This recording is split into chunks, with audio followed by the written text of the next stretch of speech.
The story began on a silent night, when a terrified cry pierced the darkness. A young man was violently knocked to the ground by the heel of a woman. Before any resistance could be offered, the woman planted her foot firmly on his back. With practiced ease, a sword spun through the air before its blade plunged straight into Kosuke's outstretched hand. Fear instantly overwhelmed him. The girl warned that any attempt at resistance would end in death. Then came another question. What business could such a man possibly have in this place? Kosuke trembled helplessly and kept staring at the ground. No answer came for several moments, causing the woman's patience to wear thin.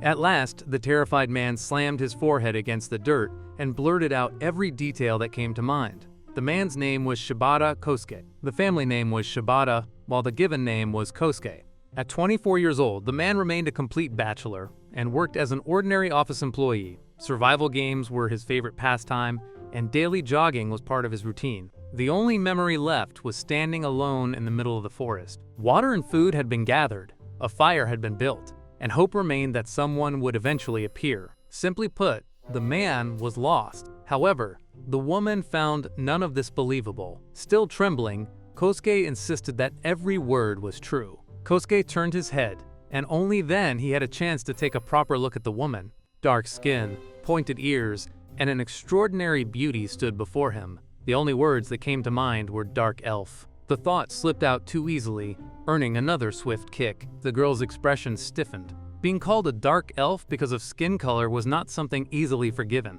Anger rose within Kosuke as he was just trying to praise her beauty, so he called the woman a savage instead. Surprisingly, the lady merely smirked and asked what exactly had captured such attention. Kosuke hesitated for only a moment before admitting the truth. The girl's curvy figure had been impossible to ignore. The next thing Kosuke knows is that he is standing in the wilderness, and he doesn't even know how it happened. When he looked up at the sky, the first thing he noticed was that another planet was taking up about 30% of the visible sky, and the moon-like planet was the size of his fist. The elf lady finally realizes that he actually does not know about this place, and explains that it is Rancor and Orcus. The girl explained that they are in Risu of the Pensu continent in the Omit wilderness bordering the Black Forest. It is the first day of survival for Kosuke. He has a smartphone and a house key, and in his wallet he has some bills and a ticket. He thought that at least he could take a taxi or something with this money. He is positive that if he can find a town, he can get back home, but it would only be possible if he were on Earth or if this were somewhere in Japan. It wouldn't have been a bad situation if it were a game, but the truth is, this is reality. He cannot understand how it happened. However, on the positive side, he does not see any dangerous animals, but he also doesn't know what he will run into at night, no matter how he looks at it.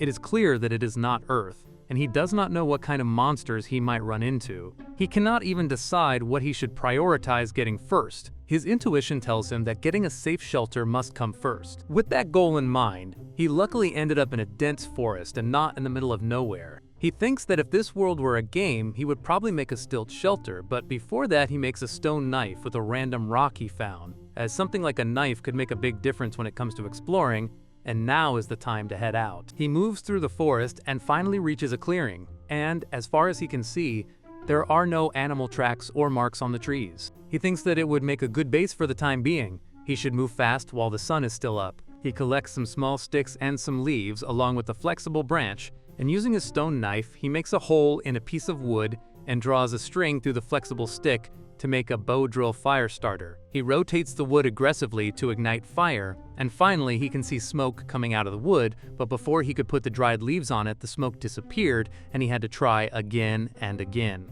Finally, he succeeds, but it was already dark and he is feeling extremely hungry. He wonders why he had to go through this survival with nothing but bitter loneliness. He did not ask for this. At least he wished for something like the cheat abilities they usually get when someone gets summoned to another world. He sat by the tree feeling hungry, thinking that tomorrow he would start searching for some water and food. If this were a game, he would probably press the E or F key and a crafting menu would come out of the bonfire. Just as he thought, a crafting menu actually appeared in front of him out of the bonfire. He cannot believe his eyes and wonders if this is actually a crafting menu. Turns out it is actually real, and it appeared in front of him because he was thinking of pressing a key. In survival games, they would usually use the tab key, and just as he thought of pressing that key, an inventory appeared in front of him. He cannot believe that this is an inventory menu, and from his inventory screen, he can also see his status and he should also be able to access this without needing anything else. Kosuke is happy to get the crafting menu. With this, he can make any tool he needs for survival. This is just like a survival game. He does not have to be scared of anything anymore. Now, Kosuke thinks about what he should make, so with a stone and a stick in his hand, he selects a stone axe from the crafting menu, and it actually works. So he tries crafting everything he could, and he makes stone knives, a stone axe, a stone spear, water canteens, stone tip arrows, and a bow, but for these tools, he is not very experienced in using them, and he thinks he won't be able to hit the target, so he ends up being unable to use them. Anyways, he is still glad that he can make whatever he wants. The inventory is really convenient, and if he focuses on the things he is holding in his hand, he can store them in the inventory. He thinks it is a good idea to keep all his tools in his inventory because carrying all of them with his bare hands is troublesome. The inventory also has options for shortcuts. He can press a number, and the tools stored on those numbers will appear in his hand. This is quite convenient. However, he calls it a day and sleeps while still feeling hungry. On the second day of his survival, he wakes up with good energy, thinking that he should be able to live stream this experience as he is surviving all these hardships. However, he is feeling thirsty, so he decides to look for some water. He experiments some more by thinking about pressing different keys, and he can move really fast using these shortcut keys, just like a character in a game, completely defying the laws of physics. And just like he would do in a game, Kosuke uses the space button to jump over big rocks and obstacles, and as he jumps over a large rock, he finds something unexpected on the other end, a big lizard with a lion-like mane. Kosuke is terrified to see such a creature and thinks, why does everything have to go wrong? And just as he tries to quietly leave the place, the lizard starts following him. Kosuke tries to use his shortcuts, but this lizard creature is also very fast, so Kosuke decides to use his stone spear, but as expected, he misses the target. He tries once again, and this time he hits the spear inside the mouth of the lizard, and the spear gets stuck inside its throat. Then he uses the stone axe to finish off the lizard, and after he does, he can access its remaining body, which includes raw meat, fangs, tendons, lizard leather, and bones. He thinks that he should put these things into his inventory. He thinks it is such a convenience to move this stuff without having to skin it himself. He puts everything available into his inventory, but the blood remains on the ground, so he decides to get out of there as soon as possible because the blood might attract some other creatures. Soon he reaches a water pond and uses his water canteens to store water, but he hopes that he can still use this water by boiling it before drinking it. He fills 50 cans of water and decides to go back to his base and start boiling the water. However, then he notices that there is safe water in the crafting menu, and he can simply convert the stored water into safe water without even boiling it. He also notices that the safe water has a water bottle icon, and when he focuses on it, a plastic bottle of clean water appears in his hand. He cannot understand how a small can of water turns into a full bottle of clean water. However, this is a convenient feature to have in the crafting menu, and just like that, the meat is also done. He drinks the water and eats the meat to fill his stomach. Surprisingly, the lizard meat is just like chicken, without any gamey texture or taste. As it is still bright, he still has some time to get some work done. He thinks of starting work on his base. He decides to craft a stone shovel first. It is much better than using his bare hands and is comfortable to use. When he starts to raise the shovel, it gets stored in the inventory, so he doesn't have to shovel the soil away and tire himself. But he can shovel twice as fast by digging normally and using his ability. After making a full circle around the tree, he thinks it is good for now. Then he checks his inventory, and from digging he got soil and clay, and from that he can craft even more objects like bricks, blocks, and stone walls, and also a furnace. If he makes a furnace, he can start processing metal. Metal tools cannot get hot in his storage, but he is not sure how he will get iron ore and fuel. Maybe mining can be an option, so tomorrow he will start looking for some more food and maybe some iron and salt. He will also check if he can craft new stuff by storing various things in his inventory. As soon as he closes his eyes to sleep, a long-haired elf throws him out of his swing to the ground, and that's how he met the dark-skinned elf lady. The elf finally believes that he is not a human from this world. Suddenly, some glowing balls appear around Kosuke. The elf tells him that these are the spirits of life. Kosuke's wound, which he got from the sword in her hand, magically heals, and he feels like he is in a hot spring. The elf says it seems like the spirits of life have found him. Kosuke is surprised, and then asks if that means that he can use magic, but the elf says that does not mean that he has the aptitude for magic, and she is sensing that he has none. However, The elf asks him to follow her if he does not want to wait for another beast to show up. Or rather, he does not want to meet another elf from her village and be killed on the spot. He should be her guest. Kosuke agrees to come with her, and then he suddenly realizes that he does not know her name. However, the elf says that she did not introduce herself because there is nobody around here that does not know her name, so she completely forgot about the custom of giving one's name. Kosuke is surprised to know that she is that famous. The elf tells him that she is Sylphie, one of the guardians of the Black Forest. The humans call her the Witch of the Dark Forest. As they move forward, Kosuke is barely able to keep up with Sylphie, and eventually asks her to slow down. It is the third day of his survival, and they have been walking since morning.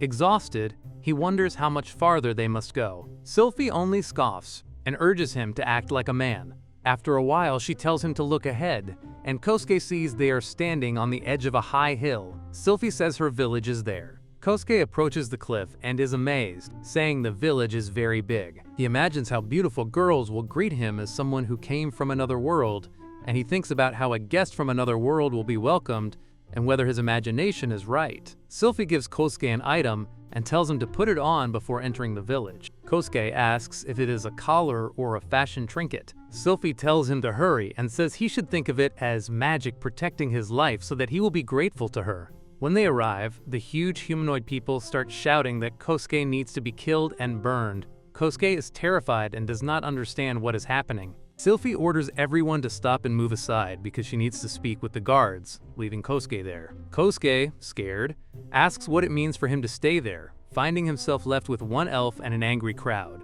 He says Sylphie must be joking, but the elf tells him there are too many people and he should follow her. Kosuke agrees, saying she is right and that the crowd has too many stairs. As he follows, a girl suddenly kicks him in the back and he falls to the ground. She says this place will do, and when Kosuke asks what she is doing, she only chuckles and calls him pathetic. Kosuke then notices two huge monsters behind him and realizes he is surrounded. He feels a thirst for blood in the air and thinks silent killers are more dangerous. Not knowing what to do, suddenly someone shouts what is happening, followed by a huge explosion that sends smoke rising as all the villagers look on. A girl emerges from the smoke, saying Kosuke belongs to her. It is Sylphie. She pulls the chain and asks who gave them the right to hurt her property. Kosuke screams in pain as she presses her heel onto his back, unable to breathe and wondering if the collar is really invisible. Sylphie declares that no one but her should torment her property and asks if everyone understands, ordering them to leave immediately. Kosuke finally realizes why she has given him the collar, though he calls it very rude, while Sylphie insists it is necessary for everyone to see. When he asks how long she will keep him chained, she smiles and says the pet needs to be chained and not allowed to run away. Kosuke then asks what the place is, and Sylphie explains that refugees live on the outskirts of the village. On the continent of Pensu, humans and other races are in conflict over land, and in the Holy Kingdom, subhumans are restricted under pressure from the kingdom. Most refugees come from the kingdom of Marinard near the wilderness and are being driven out. When Kosuke asks what is ahead, Sylphie explains it is a magical field where plants are grown using magic. Kosuke is surprised, saying their agriculture is even more advanced than Japan's. Sylphie explains that the center is the living area, the workshops are on the outside, and agriculture fills the rest. Kosuke sees a huge tree and asks if the center is there, but Sylphie tells him it does not matter and he should follow. Sylphie brings Kosuke to a house and says it is his home. Kosuke is amazed by the building and enters, sniffing the air and taking a deep breath. Sylphie asks what he is doing and if he really sniffs when entering a girl's house. Kosuke says it smells nice and wonders if she has burned incense,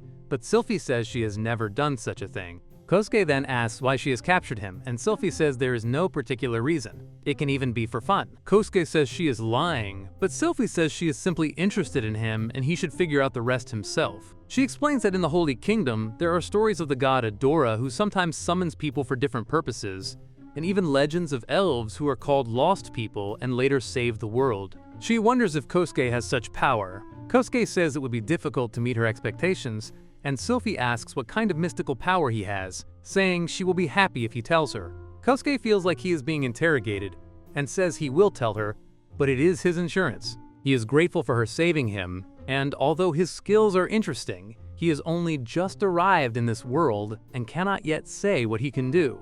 He thinks his value will disappear if he reveals everything. Sylphie says she will not tell anyone, but Kosuke says he does not even know if that is true. Sylphie smiles and tells him not to be shy and to be sincere. Kosuke thinks about it and decides to show her his skill. He has an inventory where he can store things like a chest. Sylphie says it is a handy skill. Kosuke asks if he can borrow a plate. Still unsure how much space his inventory has, Sylphie asks if he has really made the axe himself, since it looks hard work, and Kosuke says he probably has. She notes the spear is not fully processed but still good for hunting, and asks if he truly made it, and Kosuke agrees. Sylphie wonders how such an amateur can do that, while Kosuke himself does not understand what he has done and thinks he should have shown grass or stone instead. Sylphie giggles and tells him he is showing her too much and should be careful, while Kosuke thinks everyone has this skill. Sylphie then points to the plate and asks what it is.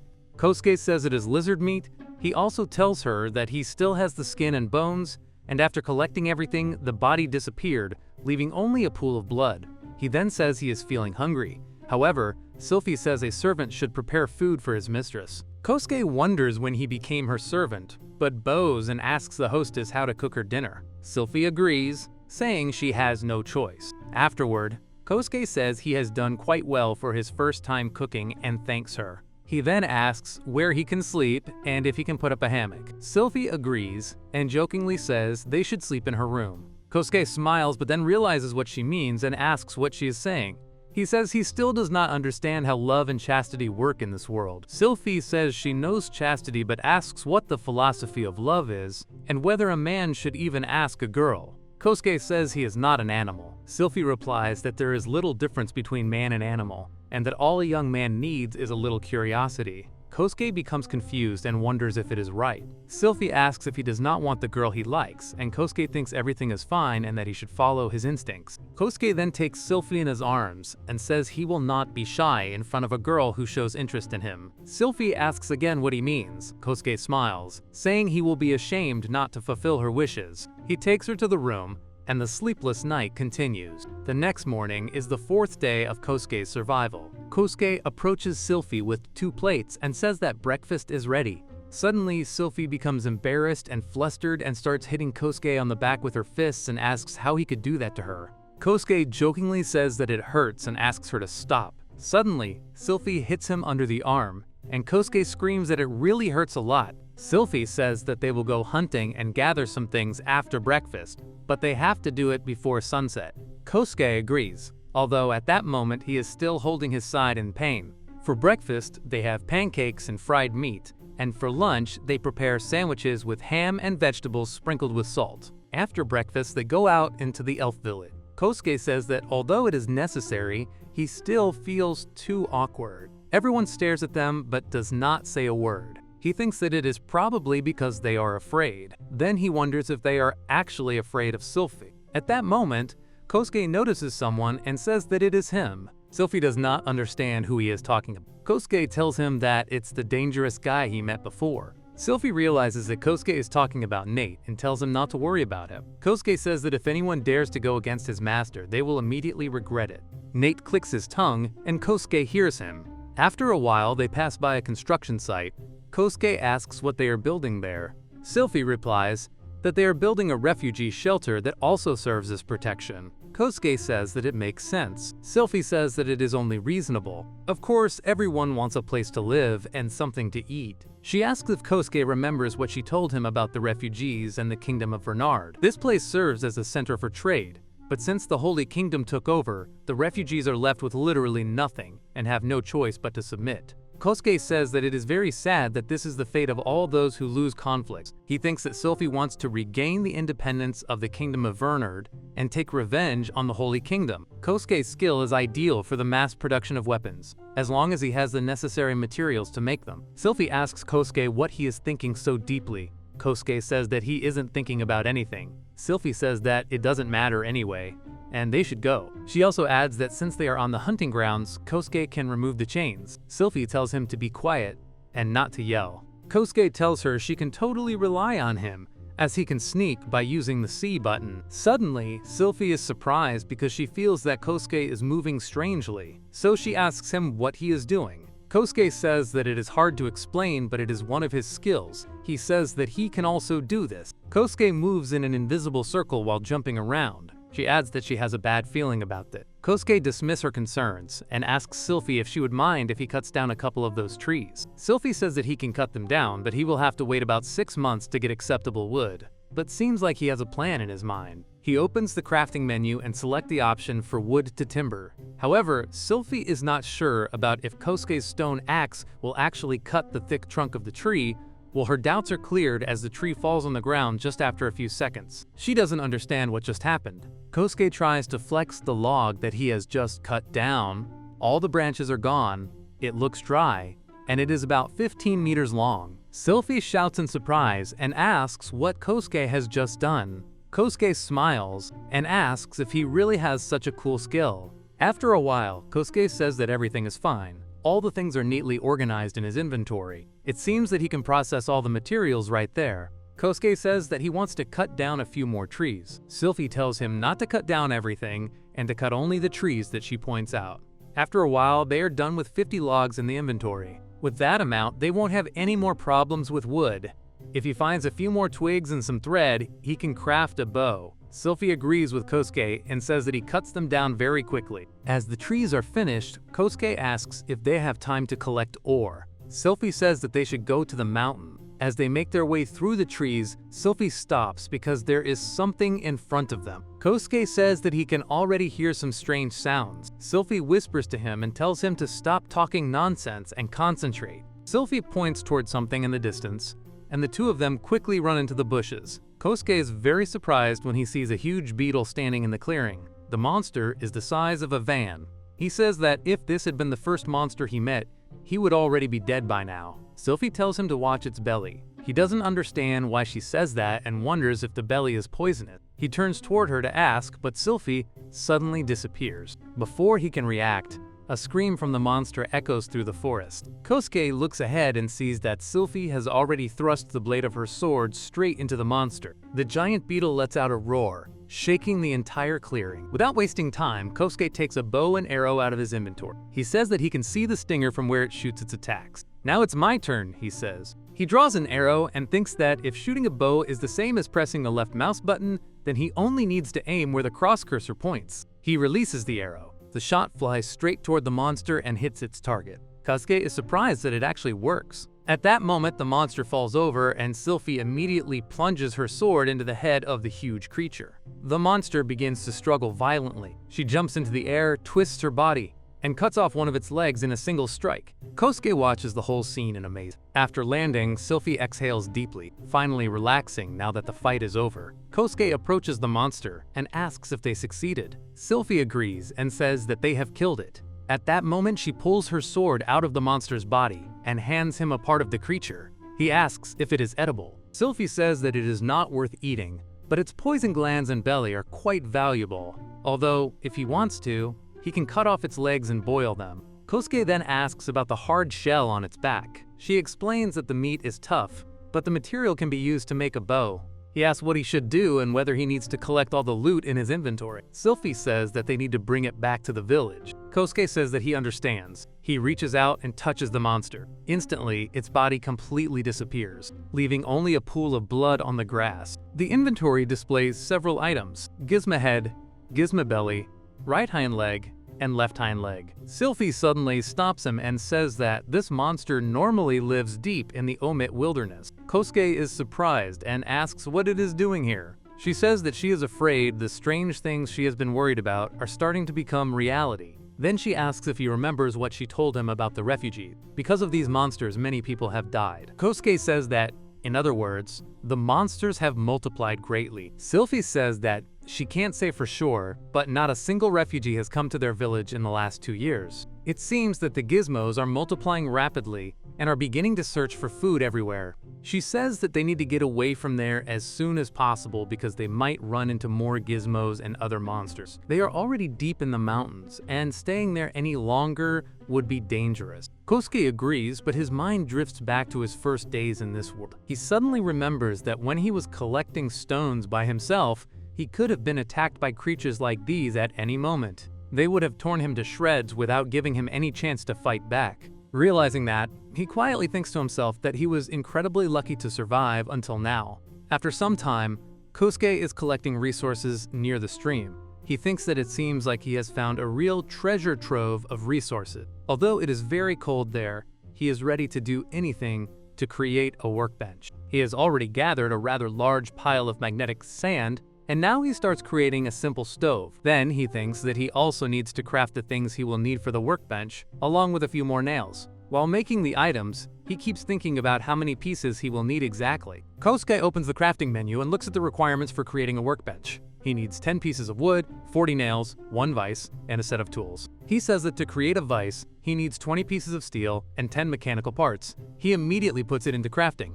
This crafting ability is actually a wonderful thing. He can create anything without even knowing how it is made.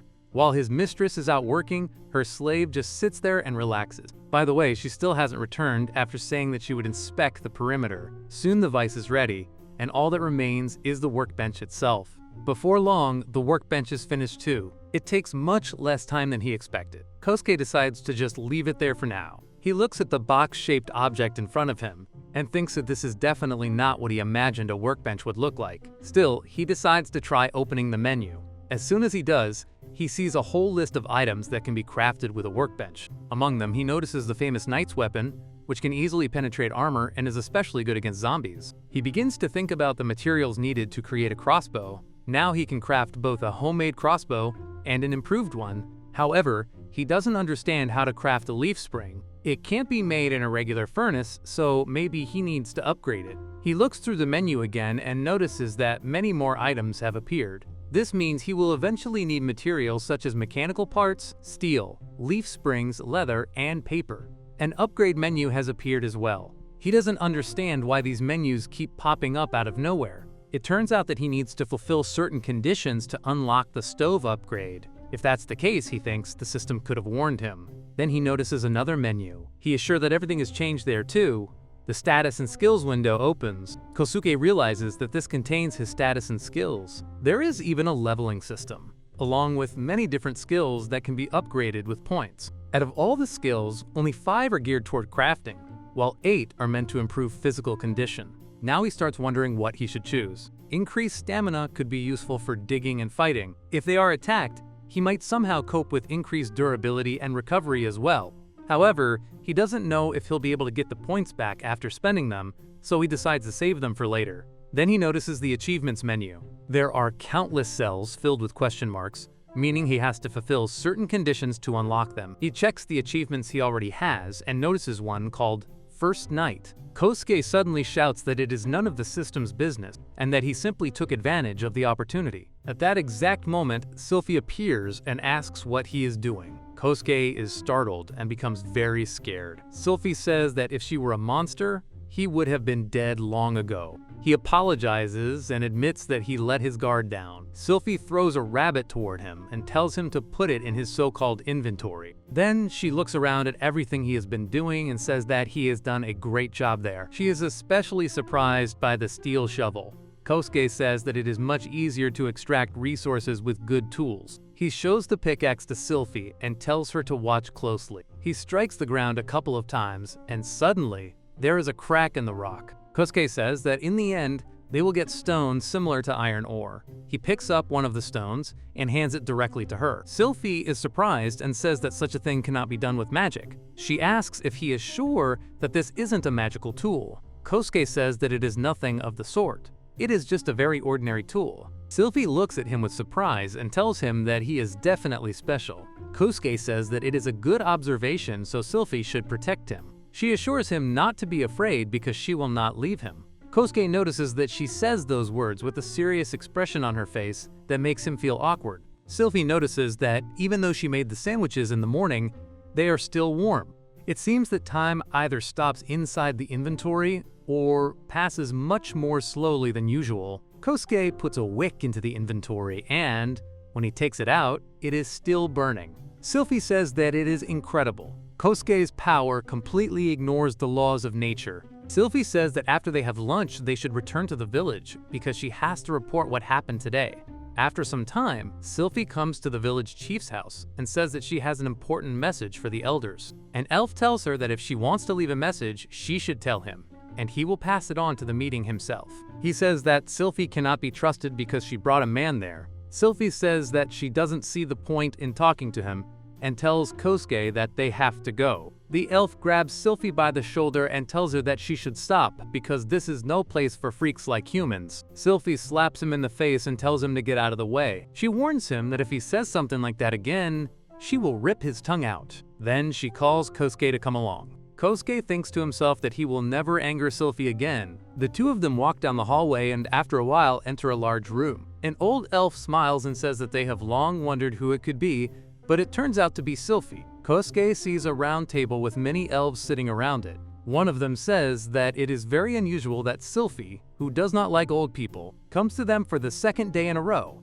He jokes that it looks like spears will rain from the sky tomorrow. Sylphie says that she comes to report something to them. They reply that it is not a funny joke considering the current situation. Then Sylphie is asked about the guy she found in the forest. An elf man looks at Kosuke while the others say that they can hardly feel any magic coming from him. Barely is putting it mildly, because they do not feel anything at all. They ask if he is really a marabito, a being that comes from another world. Sylphie tells Kosuke to take out those antennas. An elf girl remarks that Sylphie seemed to say yesterday that she was going to make him her servant. Kosuke takes out the tendrils from his inventory. Sylphie says that they found a gizmo in the forest, which means that what they all feared has become reality. The elf girl says that if the gizmos come one by one, then it is not such a problem, but if a horde appears, it will be disastrous. If they strengthen the country with defensive structures, the problem may be solved. Then the discussion turns toward the refugees. If they leave them alone, they will die, but they cannot evacuate them until the barrier is completed. They decide to call the refugee representative and discuss everything that very night. Kosuke thinks that there is no real reason for the elves to help the refugees. At that moment, the elf girl turns towards Sylphie and asks about him. Sylphie says that she wants to make him her servant because he is useful. Sylphie immediately asks her to stop calling him that. The elf girl laughs and asks how Sylphie manages to get close to him on the very first night. She says that it was very fast. Sylphie becomes extremely embarrassed and asks why she would think that. The elf girl replies that when a girl accepts a man, her magic level changes slightly. The difference may be very small, but it is easy to notice. She asks whether Sylphie has finally matured. Although it is embarrassing that she does such things with a servant, she can be forgiven because she is the only innocent girl of royal blood left in Marinade and probably has unusual intimate desires. Kosuke is surprised to hear about royal blood. The elves finally put the jokes aside and asked Sylphie who exactly he is. Sylphie says that she doesn't know. All she learns from him is that he appears out of nowhere in the middle of the forest. He tells her many things about his homeland and things she has never heard of before. All her guesses are based on the fact that he is definitely not from their world. The elf girl says that this man claims he will protect their people even though he has no magic. It sounds too good to be true, especially considering the circumstances. But if he says such things, then he is probably really a marabito. She announces that they will take him under their care. Immediately, Sylphie grabs Kosuke and says that he belongs to her. The elf girl sighs and says that Sylphie is as stubborn as ever. She thinks that he would hardly agree to go with them anyway, considering everything Sylphie is giving him. Even so, although he is a marabito, he still has the appearance of a human. Because of that, it will be difficult for the villagers to accept him. He will have to prove to everyone that he is worthy of their village. If everything goes smoothly and both the villagers and refugees remain safe, then they will kill two birds with one stone. The elder asks Sylphie if she understands. Sylphie nods in agreement. The elder says that since the marabito is Sylphie's servant, they should use his power, but only if he can actually do something useful. Sylphie calls Kosuke, and the two of them leave. Suddenly, one of the elf girls calls out to him and says that she still doesn't know his name, so perhaps he should tell them already. Kosuke introduces himself as Shibata Kosuke, but they can simply call him Kosuke. The elf girl agrees and asks Kosuke to take good care of Sylphie. Kosuke agrees and waves to them as he leaves. After some time, they arrive at Sylphie's house. Kosuke asks her if she is fine in his own language. Sylphie asks what it means and says that it sounds like a spell. Kosuke asks if she is okay. He simply wants to give her words of encouragement and show his concern. Sylphie says that she is fine. She is only wondering what they should do from now on. Kosuke says that they should follow the elders. Instructions. Sylphie replies that if Kosuke protects the refugees, he will be able to prove to everyone both his strength and the fact that he is truly a Marabito. Kosuke says that if he understands correctly, their village is having a difficult time building the walls. Sylphie agrees and says that at this rate they will not finish for another 6 months. Kosuke says that he can help.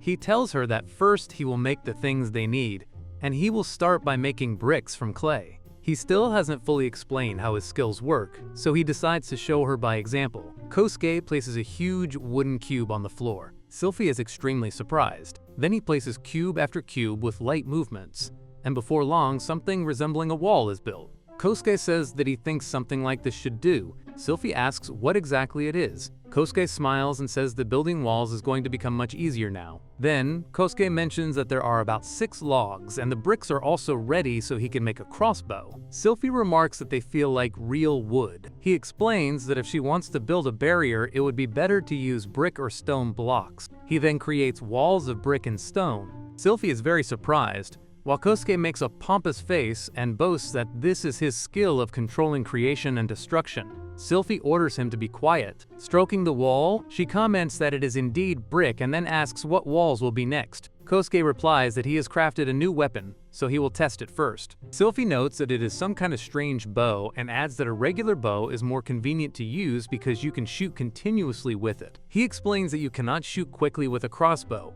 but it has many other advantages. He loads the crossbow and offers it to her so she can try it and immediately understand all its advantages. She agrees. Sylphie observes that with a crossbow, you do not have to keep the bowstring taut all the time, so you can focus on aiming. She shoots and hits her target. Kosuke points out that it is perfect for beginners, since all that is required is to pull the bowstring once before firing. She notes that this means they can provide the refugees with the weapon if necessary. However, the crossbow lacks enough power to withstand the gizmos, although it might cope with other creatures. He then asks her to try another crossbow. It is a standard crossbow reinforced with animal bones. Sylphie realizes that it is much stronger. Sylphie instructs him to take out Gizma's body to test the crossbow. Kosuke asks if she is sure. She nods and explains that she wants to know the true power of the weapon. He takes out the body. Sylphie assures him that everything is fine and asks him to move away. She then shoots a metal ball directly at it. Kosuke remarks that the ball penetrates quite deeply. Sylphie confirms that the crossbow is definitely strong. He reveals that there is an even stronger crossbow, but he does not have enough resources for it. He also needs to discuss something with her. He asks if he can hold a workshop in her yard. He will need to place a couple more workbenches and maybe even build a factory. Sylphie thinks about it for a moment, then agrees. She promises to warn him if anything gets in the way too much. Kosuke is delighted and decides to start immediately. He thinks he will build a regular square house, so the first thing to do is to put in a wooden floor. The foundation is ready at once, and now it can be built. Kosuke immediately erects the walls, and then the roof. Lastly, he creates the door. Sylphie is astonished. Then he realizes that it is already dark and he needs to make windows. Finally, the workshop is complete. She is amazed because the construction of this structure takes him less than half an hour. She goes inside and comments that it feels a little strange here. Kosuke reminds her that it is still just a simple box. He places the workbench and other things inside. Sylphie encourages him to do whatever he wants, since this is now his fortress. Kosuke bows and thanks her. Then he wants to talk about building walls to protect the refugees, but his mouth is suddenly covered by the girl. She says they will discuss it after dinner, which she will prepare.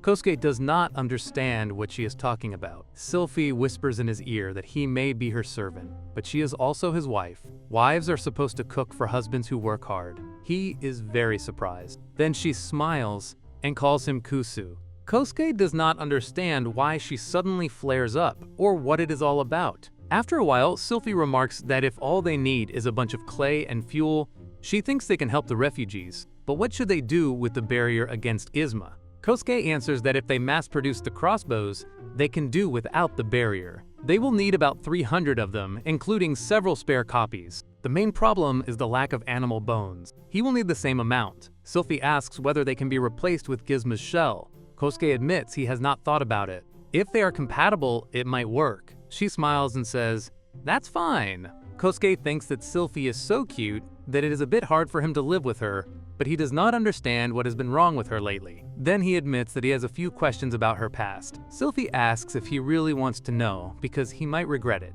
Kosuke answers that he wants to know more about his beloved mistress. He says that is all he has on his mind. Sylphie rests her head on his shoulder and reveals that she is the heir to the royal family. Kosuke is stunned. Sylphie has been a princess all along. He asks why a princess is walking alone in the dark forest. She explains that it is a tradition of the royal family. Princesses and princes are raised in the dark forest every time, but the Holy Kingdom takes her family and country away. That is why she has to take it all back. That is why she is here in the forest, protecting the people who bring the refugees here. Kosuke realizes that she wants to use the power that appears among the elves in the dark forest. If Sylphie uses this power, she will be able to retake the kingdom of Maynard. So she does not report this to the elders, and even gives up her chastity so that they will not take it. Sylphie quietly says that is how it is. Kosuke replies that he does not mind because she does not owe him anything.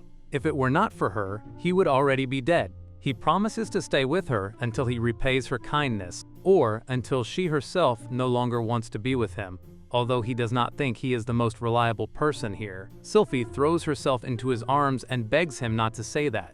On the morning of the 5th day of survival, Sylphie orders him to go and make breakfast. After having breakfast, they go to a warehouse. Sylphie asks to get some ore.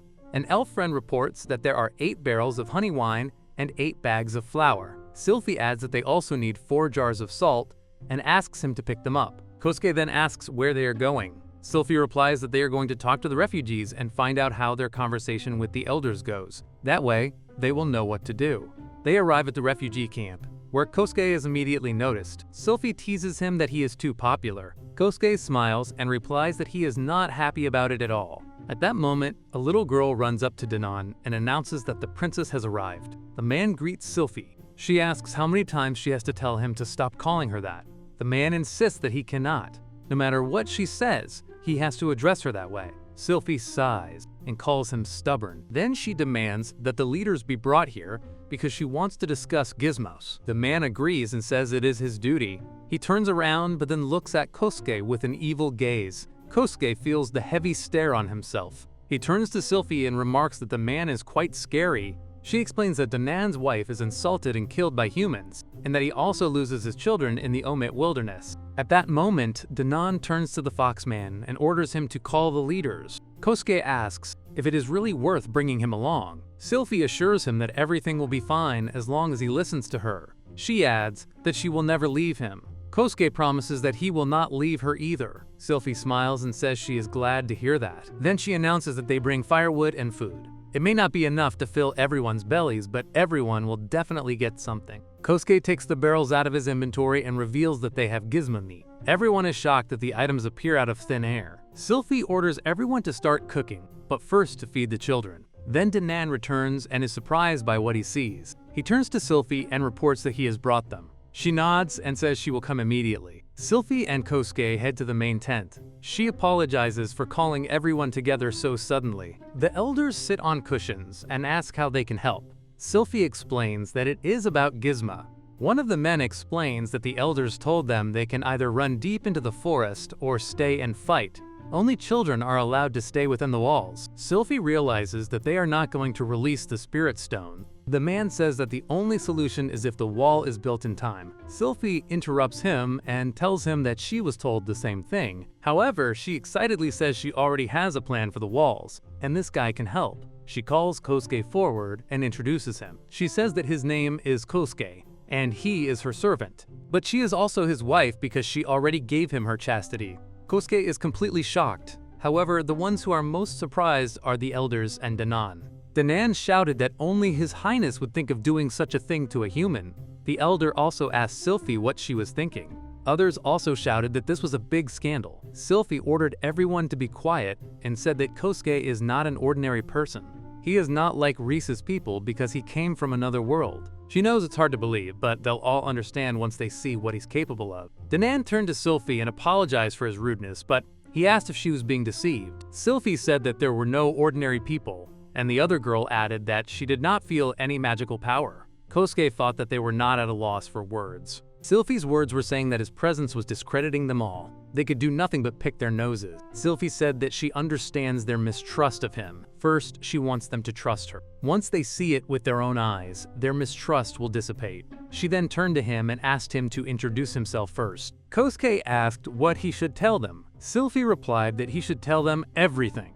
After a while, he says that now they know everything. They answer that for now, they will believe his words. Danan said that since His Highness believed him, then he did too, but if Kosuke turned out to be a traitor, then he would immediately pierce his heart with his horns. He asks everyone to introduce themselves now. Danan says that his name is Danan, and that he is a knight of the Royal Guard in Maynard. He was the lieutenant of their squad. Kosuke thought about Danan being a minotaur. The next woman with horns introduced herself as Melty. She said that she was the Minister of Internal Affairs in the Maynard Kingdom, and that she was very pleased to meet him. Kosuke thought that she had a beautiful aura. She must be a sheep because of her horns. Suddenly Sylphie frowned, and he realized that he had been noticed. Another girl said that her name was Eira, and that she was a court magician in Maynard. Kosuke thought that this girl was a cyclops. She pulled her hood up, and he realized that she was hiding her eye, which is probably why she didn't like it when people looked at her. Then a young man came out and said that his name was Kubi. Unlike those three, he didn't have an important title, but he was smart. The girl with wings explained that they were the leaders of the refugees and were responsible for food and shelter. Sylphie announced that they were done with introductions, so they could continue their conversation. As she said, their fate was in Kosuke's hands. Melty said that if he can really create things in large quantities, she asks what kind. Sylphie says that they should go and see for themselves. Then an unknown person comes in and apologizes, saying that the food is ready. The elder told Her Highness not to worry, they would sort it out quickly. He asked them to continue the meeting. Sylphie told them not to wait and to eat as soon as the food was ready. Then she told everyone else that they had to move on. After a while, they were at the border of the refugee camp. No one understood how this place and Kosuke's abilities were connected. Sylphie smirked and asked them to take a closer look. Kosuke asked if it was possible to destroy this ready-made wall. Sylphie told him to do as he knew. He took out a pickaxe and began to destroy the wall. Everyone was incredibly surprised. They did not understand how a whole wall could disappear with one swing of a pickaxe because they did not feel magic at all. Then Kosuke said that the preparations were complete. All the bricks were missing from the previous building. No one understood what had happened. Then he creates a brick block and says that they need to start building the wall. Suddenly, he started creating huge blocks with a wall. Everyone was incredibly amazed at what they saw. Kosuke asked if this was enough to demonstrate his skills. He suggested that they touch the wall to see for themselves. Kubi asked the princess if they could hit it. Sylphie said that it was there to stop Gizmo, so they could hit it with all their might. Suddenly Kubi and Danan started to hit the wall, but they were unable to destroy it. They were very surprised that Kosuke managed to build the wall in such a short time instead of 2 weeks. Her Highness was right about his strength. Eira replied that it was impossible for Kosuke to do that without some kind of equivalent exchange. Something didn't add up. She asked him what kind of trick this was, because he had not used magic at all. It was against any laws of this world. Kosuke said that he himself did not know where he got these powers from. They ignored rules, like the law of conservation of mass. Eira said that this was absurd, so he should explain more. Sylphie told him to explain as much as he could because Eira would not leave until she understood. Eira said that this was complete nonsense. The original and the result were too different in weight. In addition, she did not understand why the water ended up in a different container. She was holding a flask of water and a bottle of water. Eira asked if Kosuke was really cheating with this implement. Kosuke said he wasn't cheating. Eira replied that it was more than strange, that if you put a wooden flask on a fire, the water in it would become drinkable. Melty said that wasn't it wonderful. Multiplying objects wasn't a problem. You could even cook food with this ability. Kosuke said that he didn't really try. Melty and Eira took his arms and told him to check quickly. It would be great if the amount of food increased like it did with water, and they needed to check quickly. Kosuke asked the owner to save him. Sylphie said that they seemed to get along. Kubi said that Kosuke is a very popular guy and that he is even jealous. After a while, Kosuke was resting because he was very tired. Kui said that it seemed like they had squeezed all the juices out of him and then asked where Melty was. Eira replied that Sylphie was figuring out how to distribute all the food. Kosuke said that he spent about an hour grinding flour on a millstone like a damn thing. Thanks to this, he realized that if you grind it yourself, It turns out much faster. Then he was brought lunch, namely gizmo meat. Kubi asked if it was really tasty. Kosuke said that it was tasty, but it was better not to know whose meat it was. He explained that where he comes from, they hardly eat insects. It was the first time he saw such a huge bug, but there were no monsters there at all. Ira asked how that was even possible. Wherever there was magic, there would be monsters. Kosuke said that they had no magic in themselves, no magical powers. Ira said that she found it hard to believe. There are no beings without magical powers. Kosuke pointed at himself and said that he fits that description. Era said that his existence was absurd. Sylphie said that she and Era got along well. Kosuke said that they should help her together, and that didn't it go without saying. He wondered if Sylphie was jealous already. She looked so cute. Kosuke said that she shouldn't worry since he betrayed only her. Suddenly, Sylphie punched him right in the stomach. He doubled over in pain. Sylphie yelled at him not to get close to girls in broad daylight. Kubi said they were a great couple. He then turned to the princess and asked what she would do next. Sylphie said that they would first use Kosuke's powers to the maximum and finish the wall. Danan will show where to get clay. She asks Kosuke if he needs anything other than fuel. He replies that he doesn't need anything else. Kubi says that there are almost no trees left in the area. Sylphie replies that everything is fine because Kosuke will be useful here too.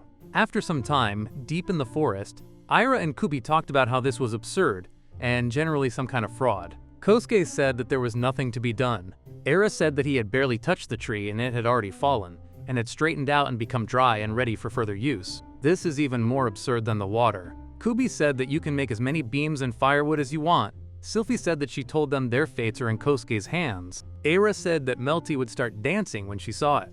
Kubi added that if they kept chopping like that, there would be nothing left of the dark forest. Kosuke laughed and said that they wouldn't do that. He asked if they really wouldn't do it. He asked if it was okay not to tell Melty.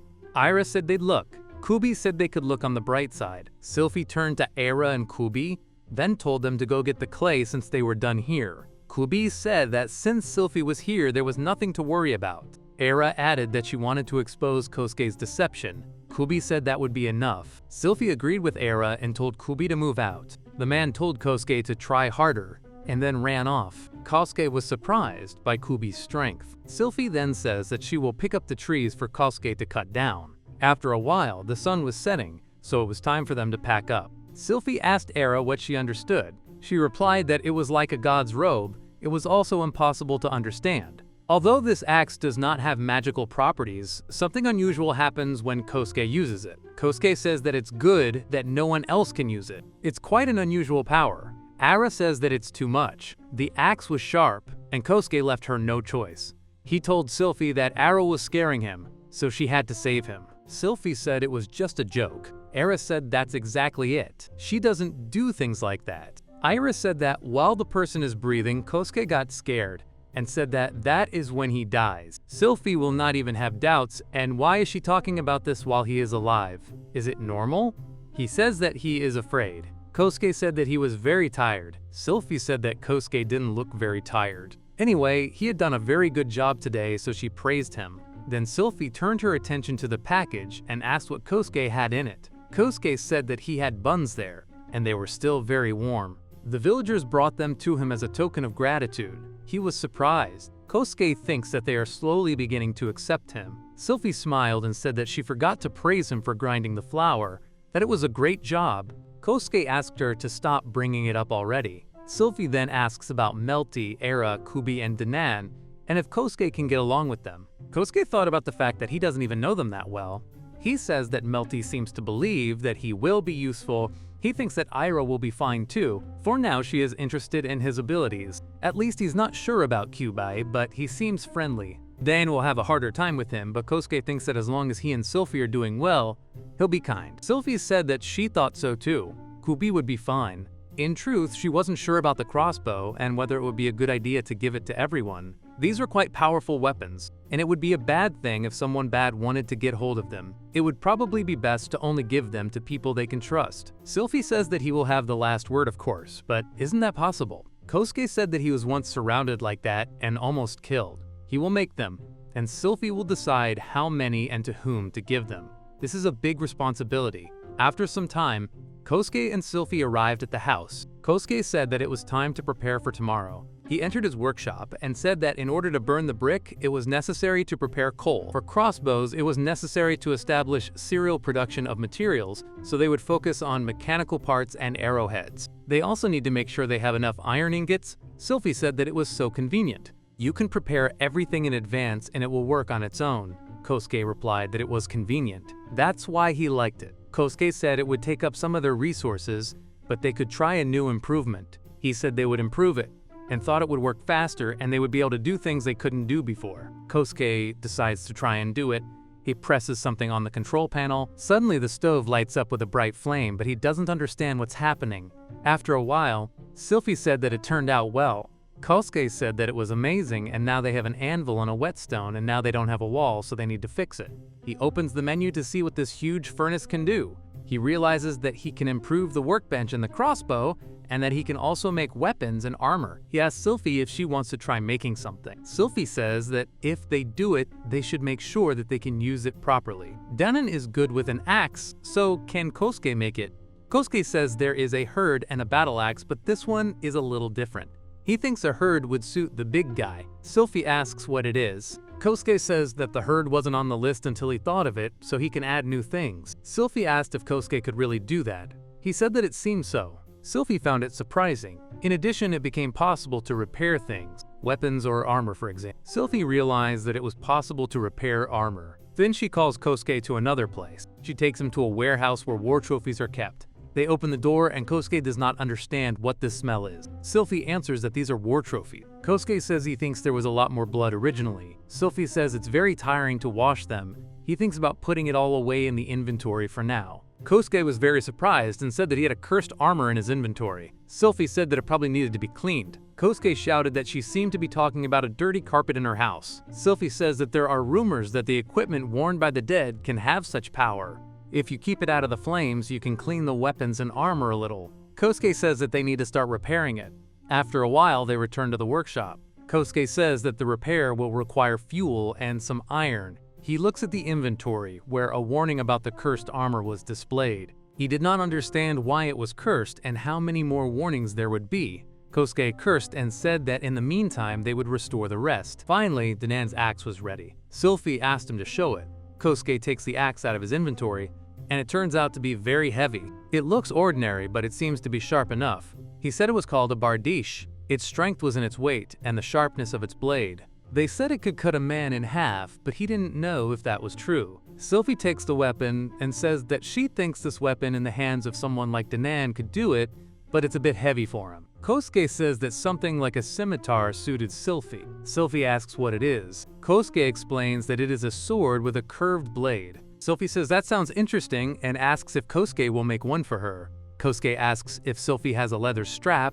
He really needs two to upgrade his workbench. Sylphie said she had one, but maybe they'd rather take rest for now. The 6th day of survival had arrived. Sylphie was very happy, but Kosuke seemed to have had all his strength squeezed out. He looked like a dead man. The elf raised her hand and declared that they should do it again today. He weakly agreed. At last they came to the refugees, who wished the princess good morning. She greeted them back while he noticed a huge bundle of clay nearby. Turning toward him, Sylphie asked him to bring the weapon they had repaired yesterday. He nodded in understanding. After some time, she instructed Danan to divide the weapons among those who knew how to fight and use them for defense and hunting. She also ordered Kosuke to make a weapon for Danan as well. Extending her hand, she asked him to hand it over. After examining it herself, she passed the weapon to the Minotaur and remarked that it was a very high-quality weapon, so he should protect everyone with it. The man looked at the sharp blade and swung it a few times. He admitted that it was a fine weapon and that it would tear the gizmos apart like paper. Sylphie replied that she was sure it would. Danan then wondered if it was really all thanks to Kei's power. Kosuke thought about how much time he had spent on it. The princess answered that she knew it was hard to believe, but it was true. According to Era, his ability was pure absurdity, and today he would see the absurdity of this ability for himself. Calling him forward, she ordered him to get to work. He agreed and explained that he was going to build a forge, asking everyone to step aside and give him some space. Suddenly, he put up an improved stove and several ordinary stoves. Everyone was incredibly surprised by what they saw. Era immediately commented that it was simply absurd. At the same time, Kosuke looked at the menu and explained that they needed to put coal in as fuel. The Cyclops walked up to him. and he remarked that she was a little in the way. She questioned how it could work like that because it was absurd. He replied that she could call it whatever she wanted and asked her not to touch the coal because it was dangerous. If she wanted to see what would happen next, she should simply watch. She stared at him with a contemptuous look while Kubi grabbed her arm and assured him that they were watching. He created several items and called Sylphie over. He explained that he thought he could fix some broken blades and similar equipment, so if they had any, he would repair them together. She thought that sounded good and ordered Kubi to bring everything. After that, they would collect clay. Kosuke started digging, and as soon as the clay was lifted, it immediately disappeared. Aihwasham once again questioned how it worked and how he collected the clay. He explained that he simply threw it into his inventory as usual. The girl insisted that she knew there were traces of magical power after all, and asked if there was any other power that wasn't magical. He answered that he had already collected quite a lot of quality material, which was why they could stop for now. At that moment, Melty came up smiling amiably. Kosuke thought about how he would never look at this thing, and he wasn't going to turn it on. He announced that they would look because he needed to turn the bricks into brick blocks. He set down a workbench and declared that it was time to get going. Melty was surprised that something had appeared again. He explained that it was a workbench used to process various items that would increase crafting abilities and added that he needed to improve it. Turning to Era, he warned her that the workbench was a bit blinding, so it was best not to look at it. She replied that it was not a problem and that nothing could be missed. Kosuke agreed. During the creation process, the workbench began to glow. Melty immediately asked what it was. He explained that it was an improvement, bringing more opportunities and better performance. At that moment, Era closed her eye because the glow was intense. When the process finished, he looked at the huge workbench and explained that it was a simple, improved workbench. It was made of steel and was very strong. The lathe was foot-operated, and he wondered whether stepping on that lever would reduce the manufacturing time. The Cyclops suddenly muttered that she understood what she was seeing. Kosuke asked what exactly she had seen. She answered that she saw the beginning of the truth. The light resembled the glow of sacred magic that priests used, so perhaps his abilities were more like some kind of divine gift. He asked if that was so. Era then questioned whether he knew about it. Kosuke reminded her that he was from another world. She paused and wondered what if some being had summoned him to this world from another. Then realization struck her, and she quietly admitted that it was a mistake. Kosuke thought that Era was seriously depressed. She kept her head down until lunch began. Finally, everyone had lunch with burgers made from bread and different types of meat, deep-fried vegetables, and meat with sweet spices. During the meal, Sylphie asked Kay if he would build the wall today after lunch. He agreed and explained that he had already made enough brick blocks, and if he needed more, he would simply make more. Ira then returned to the princess and mentioned that she wanted to ask something. Sylphie agreed and asked what it was. The Cyclops explained that she had come up with a simple and clear way to prove that Kosuke was not from this world. The princess asked if that was really true. The girl then turned to him, pointed at the collar around his neck, and suggested that he should take it off with his own hands. Kosuke was very surprised. Sylphie asked Ira again, and everyone nodded in agreement. He didn't understand what was going on and why everyone had such expressions. Kubi explained to him that if he tried to remove the collar, he would suffocate and die, then asked if this was really true. Kosuke flatly refused. He started shouting and asking what they were even talking about. Era replied that the servant's collar restrained the owner's magical power, constricted the neck, and immobilized the body. However, due to Kosuke not having any magical power at all, his collar did not function whatsoever. Therefore, for him, this collar was nothing more than a weight on his neck. Kubi wondered if that was true, to which Kosuke answered that he didn't know. Danon then asked the princess if she would like to give some orders. Sylphie immediately ordered Kosuke to take off his clothes and everything else. He started screaming and asked why that was the order. Since they insisted, he would try to take off the collar. Everyone was surprised and wondered if he was really capable of such a thing. Melty asked if he could really take it off by himself. Kosuke replied that he thought he could take it off. Suddenly, he remembered some moments he spent with Sylphie that night and thought about how she didn't realize that he wasn't affected by the command. He started to think about it, but Sylphie suddenly hit him and demanded to know what he was thinking about. Melty turned to him and asked how long he thought it would take to build the wall. Kosuke replied that if there were enough blocks, it might take 2 or 3 hours. He wouldn't know until he tried. Melty announced that later, when they were done, they would make a big announcement that Kay's collar meant nothing and didn't work. This would prove to everyone that Kosuke was helping them of his own free will. Sylphie added that they had a plan for the near future, and once Kei was done with the wall, they would give a speech. Melty promised that she would make sure everything went well. After some time, Kosuke was in his workshop and was about to start his work. As he stretched his shoulders, suddenly Danan approached him and asked why he did nothing to the princess if the servant's collar did not work. Kosuke replied that he believed Danan meant harming Sylphie by doing nothing, and there was no reason to do so. Sylphie saved his life. He felt that he owed his life to her, so he didn't see the point in hurting her. Danan was very surprised. He stood there silently after hearing the answer. A little later, Kosuke mentioned to Sylphie that he wanted to check out the surroundings and such, so he asked if she could send him someone who knew where to go. Danan offered to accompany him. Kosuke asked Sylphie if she minded. The princess smiled and answered that she didn't care. He approached Danan and asked his name again, then said that he was very pleased to meet him. Danan agreed and remarked that Kosuke's name was Kosuke, and that he could talk to him more simply. He agreed and said that it would even be easier that way. He wanted to start at the entrance of the village and walk there. Danan replied that they should go that way. Then they left, while the others smiled and watched them. After a while, Kosuke said that all that remained was to make a large gate. In an instant, he placed a huge gate right between the gap and the wall. Finally, the deed was done, and a huge circular wall stood around the entire perimeter of the village of elves and refugees. Kosuke was pleased and remarked that it was faster than he expected. Danan admitted that he did not think Kosuke would really succeed. Then he looked to the left side of the wall and then to the right. Kosuke remarked that from what Danan saw, he had succeeded. He then asked if such a height would be enough to stop Gizmo. Danan asked what he meant. Kosuke replied that in the world he lived in, there were insects similar to Gizmo. However, they were this small in size, but they could jump onto a person's hair.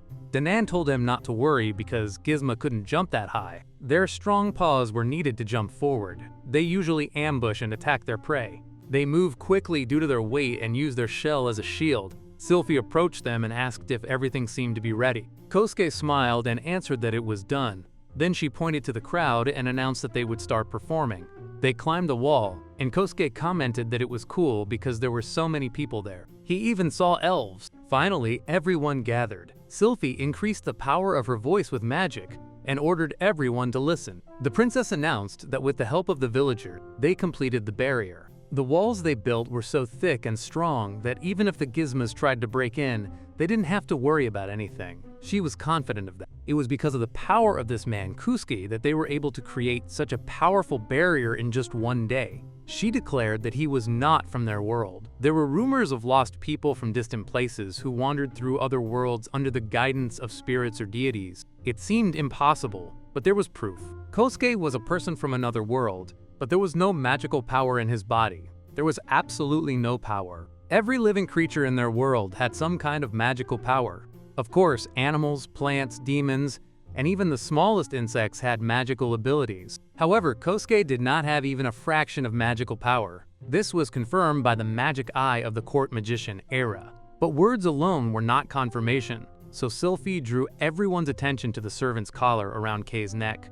They all probably knew that no one except the master could remove this collar. She looked at Kosuke and smiled. He started to fiddle with the collar, and everyone became scared because if he tried to take it off, the collar would squeeze his neck. Suddenly, Kosuke took off the collar, and everyone was incredibly surprised that he removed it so easily. Sylphie explained that the collar didn't work on him because he didn't have magical powers. This was proof that he was not from their world. They said that lost people had special powers, but she thought she didn't need to explain anything anymore. She held the collar up in the air and asked if anyone wanted to check it to make sure it was real. Several beastmen stepped forward, a lizard man, a snake man, and a cat man. They asked to check it for themselves. Sylphie put the collar on the cat man and ordered her to kneel. She immediately obeyed the order. The princess explained that she could not disobey.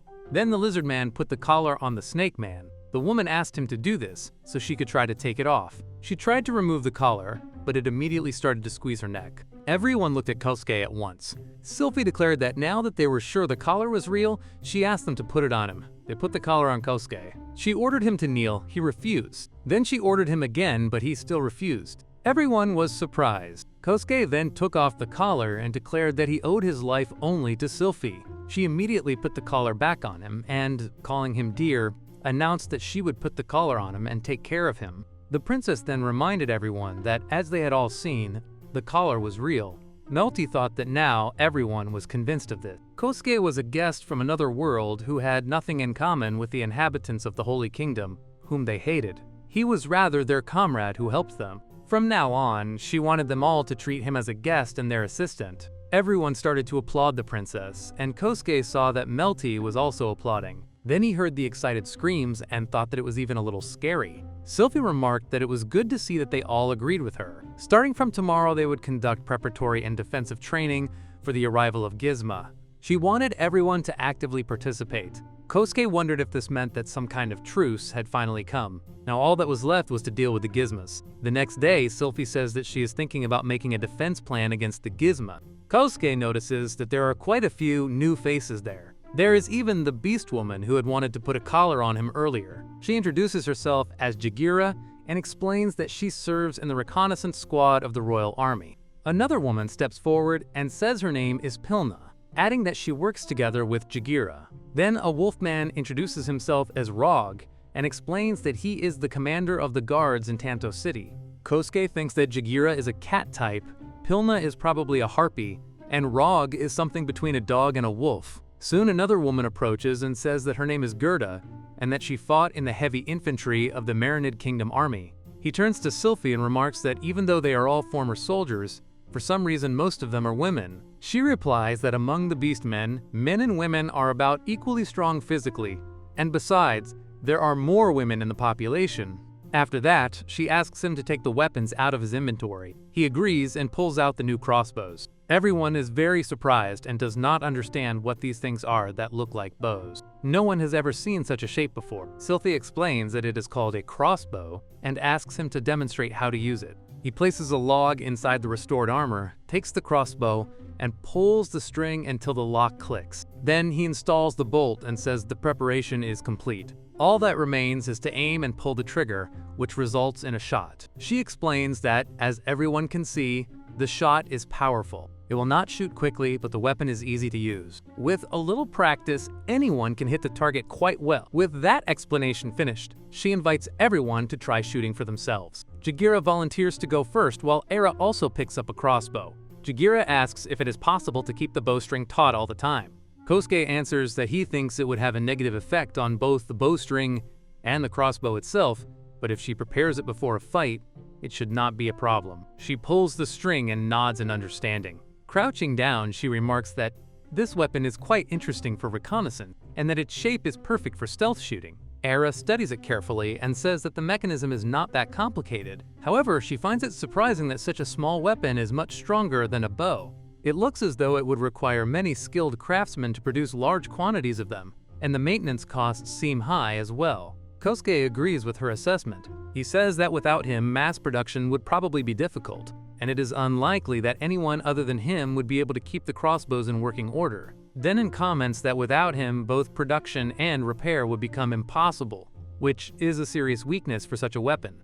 Melty agrees that in the long term it is indeed a problem, but for now, things are not so bad. She believes that by studying the mechanism, they may eventually be able to create something similar themselves. Gerda remarks that because of her body type, this thing is difficult to use. Rog, on the other hand, says that compared to a bow, it is much simpler. He thinks that even ordinary townspeople without combat experience could use it effectively. Kosuke and Sylvie smile at that. Jagira says that the weapon is cool, easy to shoot, and that the power behind the shot is impressive. She asks about its range. He admits that he has not tested it enough to know for sure, but he thinks it is around 50 meters. As for how far the bolts can actually fly, he believes they can travel quite a distance, though there are still questions regarding accuracy and power. Danan then turns to Sylvie and asks how many of these crossbows can be prepared. She glances at Kosuke, asking for his opinion. He answers that, with the materials they currently have, he can probably make around 300.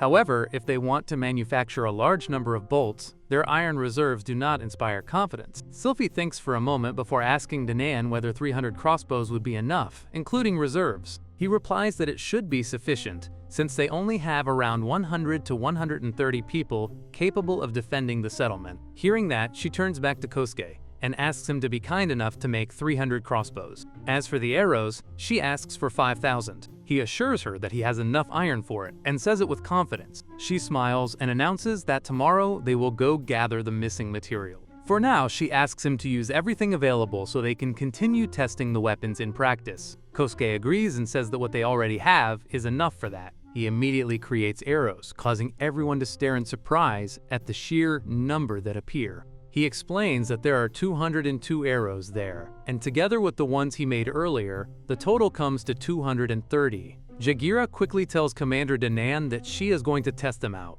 He reminds her to collect as many used arrows as possible. She agrees enthusiastically and leaps over the wall. Danan watches her leave and remarks that she probably will not do anything reckless just to test their strength. He borrows 2 crossbows and 100 bolts, while handing the rest over to Melty and declaring that they are now her responsibility. She accepts them happily. Sylphie then announces that if there is any shortage of weapons or materials, everyone should report it. She also asks them to prepare a list of necessities and submit it tomorrow.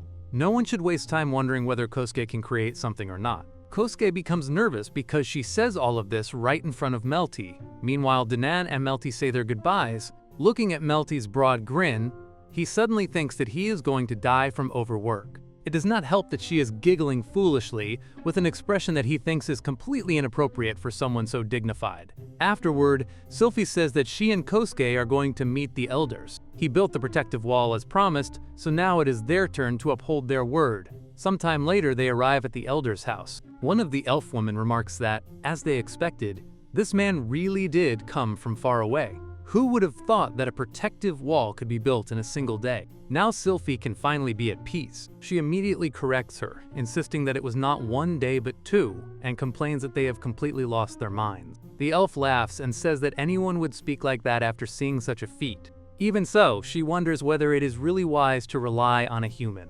Another elder replies that, for now, the main problem is the gizmo, not this man. However, if he ever dares attack their village, they will simply roll him up and toss him out of the forest. Everyone begins discussing the situation while Sylphie and Kosuke stand quietly and listen.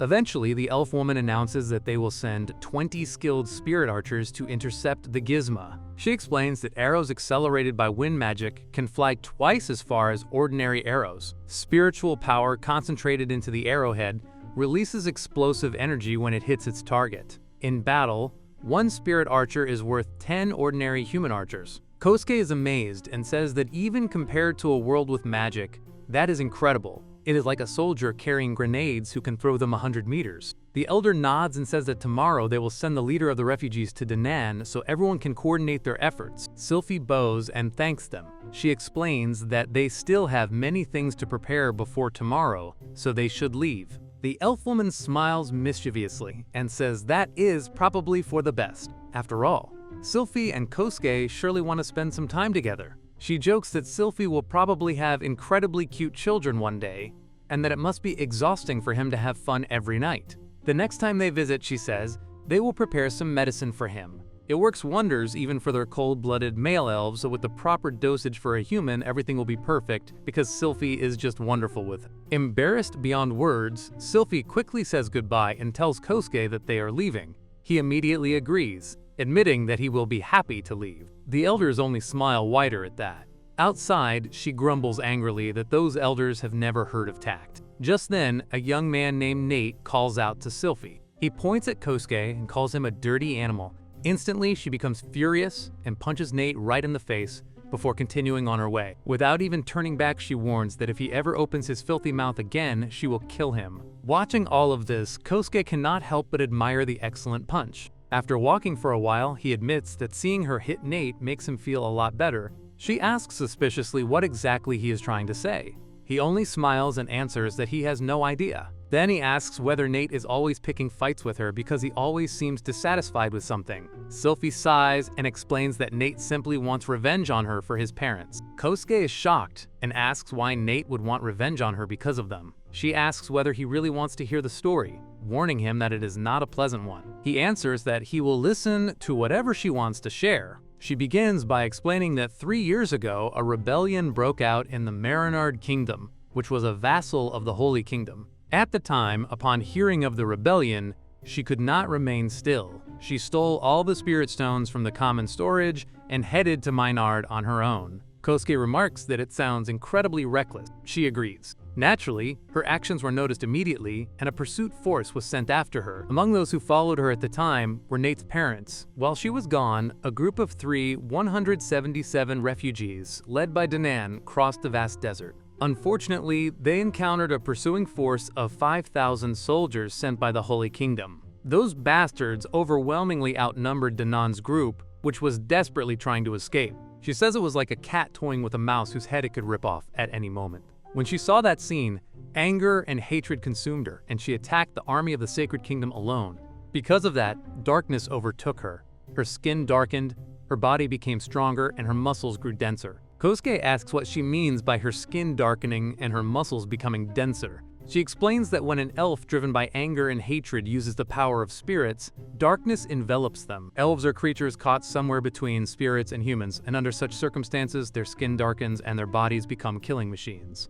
Kosuke thinks that an entire body's evolution under the influence of emotions is even more absurd than his own abilities. Sylphie continues and says that elves touched by darkness are called tainted and are despised. He asks whether that is why Nate hates her. Then he asks what happened to his parents. She lowers her gaze and says that no matter how many spirit stones she possessed, it was impossible to destroy an army of 5,000 soldiers alone. Gradually, the Sacred Kingdom's army began to retreat, and the elves pursuing them, including Nate's parents, caught up. Many elves died, but the enemy army was destroyed completely. Afterward, the surviving elves began calling her the Witch of the Black Forest. Kosuke thinks about killing more than 2,000 people by herself. The idea terrifies him. She quietly admits that because of her recklessness, many parents of the current generation of elves in the village died. That is why so many still hold grudges against her. In the end, her skin color became the mark of a murderer. She thinks that Danan and the others probably feel guilty because the darkness took over her body because of them.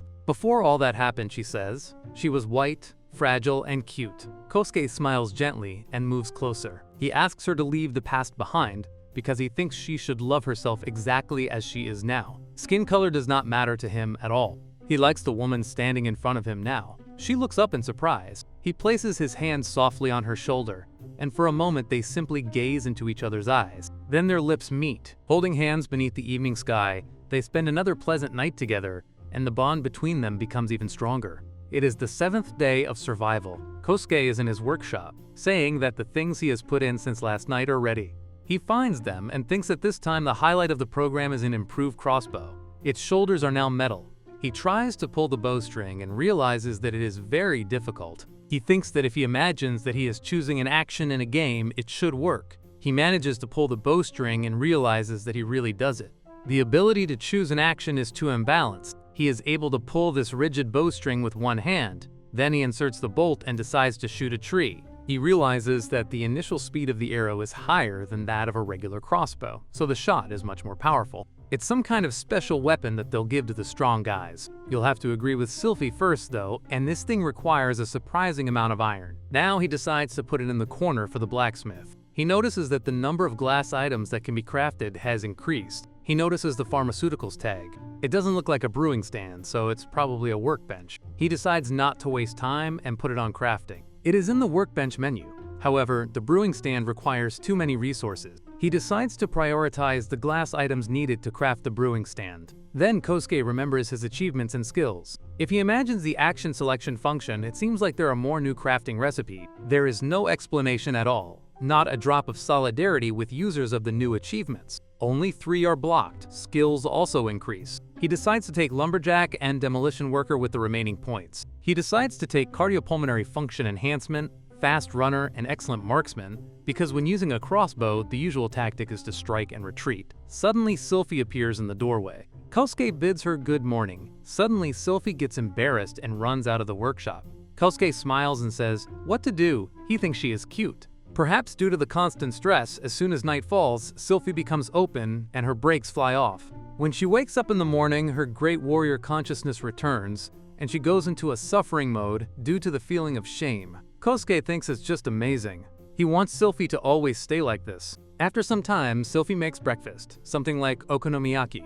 She turns to Kosuke and asks him not to say anything about the previous night. Kosuke agrees. She then asks if he has finished making crossbows. Kosuke agrees. Sylphie says that they will then give Kosuke the crossbows they need for training, and as planned, they will go to collect iron ore. After a while, they arrive at the right place and distribute duties. Someone says that she will patrol the perimeter. If suitable game appears, it must be shot.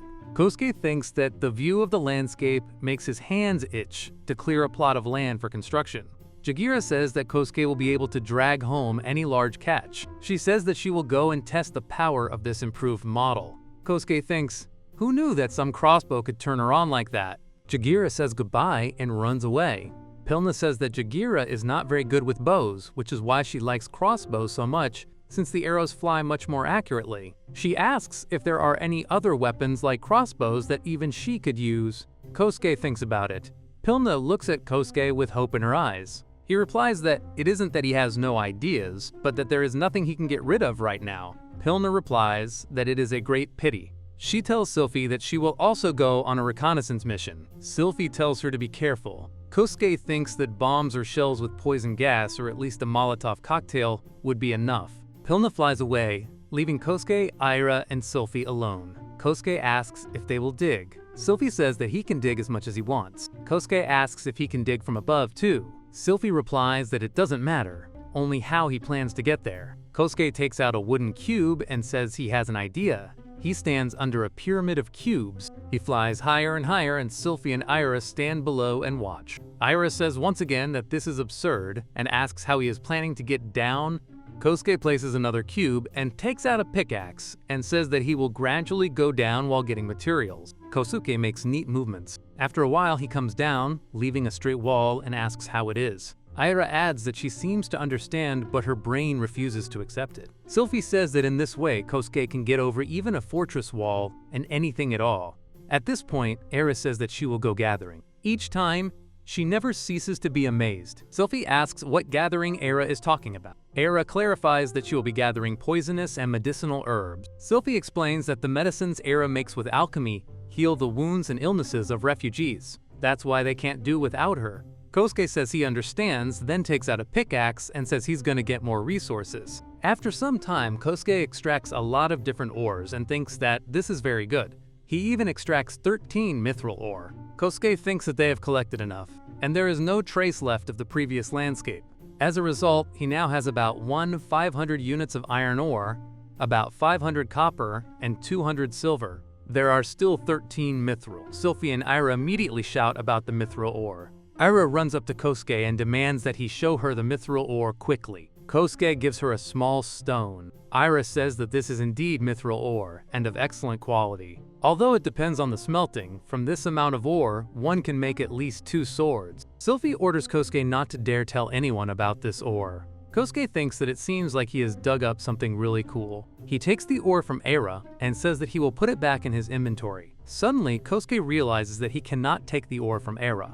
He starts waving his hand and realizes that she will not let go. He looks at Sylphie, who sighs and tells him that he can give it to Aira. Kosuke gives Aira the mithril ore, and she seems to glow with happiness. He says that Aira is happy like a child. Sylphie replies that it is because she can use this piece of ore for many different purposes, both in magic and alchemy. Then suddenly Pilna and Jagira arrive. Sylphie says that Kosuke should prepare dinner and they will return to the village. At that moment, Aira quickly hides the ore in her pocket. Pilna and Jagira are surprised by the sight of the earth. They ask if Kosuke really does all of this and how he does it all by himself. Sylphie demands that Kosuke quickly prepare dinner. Aira asks Kosuke to take the herbs into his inventory. After some time, they return to the village. Sylphie asks Melty if there is any news. Melty replies that according to the intelligence report, it is confirmed that Gizmo has invaded the forest. They are still only on the outskirts, so she thinks it will take them a while to get to the village. Sylphie says it would be a good idea to organize a rapid response team to eliminate them. Melty replies that the master thinks the same. Then Kosuke remembers looking at the simple stoves and thinks about resources. Then he creates another building. Aira asks him what it is. Kosuke says it is a cooking stand. Aira asks again about the cooking stand and suggests that it could be used for cooking. Kosuke replies that she can brew potions with it. He wants to test it, so he asks Aira if he can use her herbs. Aira agrees. Kosuke opens the panel to see what he can make here. Kosuke can create gunpowder. The first recipe for gunpowder is saltpeter, sulfur, and coal. No matter how you look at it, it's just regular black gunpowder. There are several types of gunpowder, but putting them all in one pile is too strange. It's obviously a black powder recipe, but he has a feeling it's going to be a high-explosive smokeless powder. Kosuke says that this is just absurd. If he has gunpowder, he can make many more different things. For starters, he crafts what he can make right now. He makes some potions, and Aira asks if that's really all he can do. Kosuke says that the red potion is a health potion, the green one is an antidote, the one is a cure potion, and the purple bottle is a poison potion. Aira asks what effect the health potion has. Kosuke asks if it isn't for healing. Aira asks if the potion is used externally or internally. Kosuke says he does not know, but he thinks it will work. Aira asks about the antidote and what kind of poison it is for, or if it can be for any poison. Kosuke replies that it is for poison, so it can most likely be for any poison. Aira asks about the potion for curing diseases and whether it can be used against all diseases. Kosuke answers that it cures diseases, so against all diseases. Aira is shocked. Kosuke understands that he is talking nonsense, but he can still answer. Suddenly, Aira demands that Kosuke give her all the potions he made. Kosuke agrees and puts all the potions in a basket. He thinks that her gaze is too empty. It's like looking into an abyss, and the abyss is looking back at you. Since it is made by an absurd creature, it can't be that absurd. He looks at Aira's retreating silhouette and thinks that these are the words that flash through his head at that moment. The next day, there is crossbow practice. Danan is in charge of the practice. He says that the group has done a good job and now the next group should get ready. At that moment, Kobe and others are teaching ordinary citizens how to use a crossbow. The sun is shining very brightly, and Kosuke is hiding from it in the shadows. Suddenly, Sylphie comes up to him and asks him what he is doing there. At that moment, Kosuke is sitting with a tat loom and spinning rope from yarn. Kosuke tells Sylphie that he is making yarn. Sylphie doesn't understand why he is doing that. Kosuke replies that he has managed to craft a weaving loom and is preparing the raw materials for it. He adds that he wants to make cloth because it has so many uses. You can never have too much cloth in survival games. Bandages can stop even the worst bleeding if they have cloth, so they can make them. Sylphie realizes that she needs to look for clothes for Kosuke. She looks at his clothes. Kosuke smiles because she remembers even such a small thing. He could make his own clothes, but it isn't difficult for him. Sylphie suggests that Kosuke go to the warehouse and find something suitable for himself. Kosuke agrees. Sylphie asks where Aira is. Kosuke answers that she has taken his potions and gone somewhere. After some time, they come to the warehouse and hand the ore to the employees. They reply that for such a fee, they will find them everything they want, so they should not hesitate to contact them. Kosuke is surprised that they are so happy about ordinary ore. Sylphie replied that she was well versed in earth magic, but ever since the death of Elder Gaston, the supply of precious stones had decreased significantly. While they were talking, an elf approached Kosuke and Sylphie and politely asked how she could help them. Sylphie immediately explained that they needed clothes for Kosuke. The elf turned to him with a smile and asked if there was anything else he wanted, telling him not to be shy because, thanks to the ore he had provided, he more than deserved it. Kosuke gladly accepted the offer. In that case, he said, they would also need leather, glue, and alcohol. The elf tilted her head and asked what kind of alcohol he meant. Kosuke replied that it could be anything, even wine. The taste did not matter at all. The stronger it was, the better. Hearing this, she nodded and invited them inside, saying they could choose whatever they needed themselves. Inside, Sylphie and Kosuke wandered among the shelves filled with goods, while the elf searched for suitable clothes. Before long, she returned carrying several outfits and announced that she had found clothes matching Kosuke's build. She suggested that he try them on in the shade. Kosuke thanked her and disappeared to change. After some time, he emerged wearing his new clothes and asked the two women what they thought. The fabric was thick, yet surprisingly comfortable to wear. The elf observed that the colors did not suit him particularly well because of his black hair. Sylphie casually remarked that hair could always be dyed. Kosuke immediately objected, saying that clothes should not be judged according to hair color. He sat down on a chair while the elf adjusted and tied his pants properly, explaining that this was the correct way to wear them. Kosuke thought their evaluation was rather questionable, but in the end, as far as he was concerned, comfort was all that mattered. After finishing their shopping, Sylphie and Kosuke headed toward the workshop, where they were greeted by an unusually upset Aira. She immediately explained that she had tested the potions using the reagents and animals available to her. Curious, Kosuke asked exactly how she had conducted the tests. Aira did not waste time with details and got straight to the point. She had confirmed that all of the potions possessed the effects Kosuke claimed they had. Without long-term observation, she could not be completely certain, and she had not noticed any side effects so far. More importantly, however, the potions were simply too powerful. Their immediate effects were so extraordinary that she did not even know how to evaluate them properly. Kosuke asked why that was a problem. Aira explained that Kosuke casually claimed that these potions healed wounds, neutralized poisons, and cured diseases. People's lives could depend on medicines like these, and in her opinion, it was absolutely unacceptable to prescribe them irresponsibly without thorough research and understanding. Yet, as she continued speaking, her expression suddenly changed. She began to cry and repeatedly apologized to Kosuke. Kosuke was completely bewildered. He had no idea why she was apologizing all of a sudden. Awkwardly trying to comfort her, he asked her not to cry and turned to Sylphie for help. Sylphie calmly replied that she would take care of Aira herself and ordered Kosuke to stop worrying about it and get back to his own work. He should finish dealing with those potions already. Later, while working by himself, Kosuke reflected on what had happened. There was no doubt in his mind that Aira was a genius.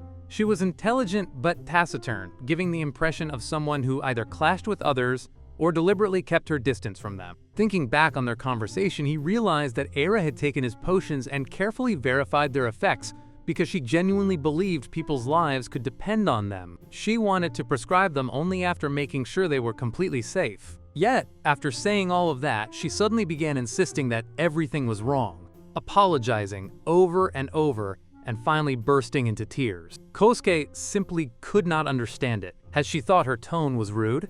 At that moment, Sylphie called out to him and asked him to come over for a moment. Afterward, she explained what had happened. Aira was jealous of his abilities. Potions were supposed to be the product of rigorous training, years of study, and a deep understanding of chemistry and alchemy. Yet a young man had appeared out of nowhere and casually created medicines with miraculous effects. Seeing such things had shaken Aira deeply. And now that she had finished testing the potions and spoken honestly with Kosuke, she had finally become aware of her true feelings, which was why she had begun apologizing. Somehow, Kosuke thought that explanation made sense. Aira herself then spoke up.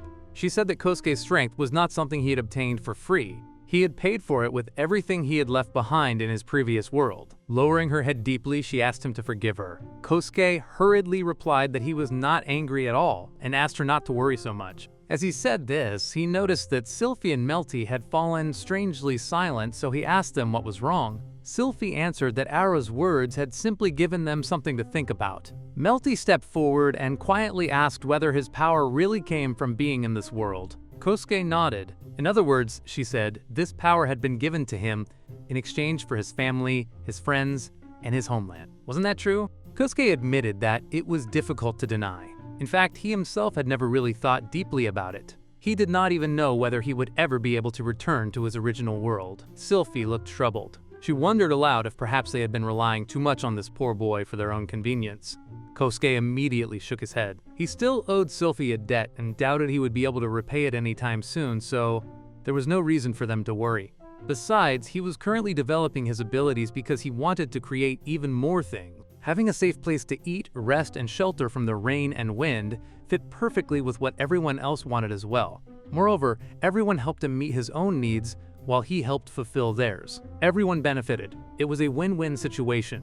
That was why he asked them not to hesitate. They could use his power as much as they liked. Of course, he added jokingly, he would prefer not to be worked to death without sleep or rest. If they had any complaints, however, they should definitely tell him. Sylphie smiled and said they had an agreement. Kosuke then turned to Aira and asked her to treat him the same way she always had. He was genuinely interested in discussing magic and alchemy with her, since neither existed in his original world.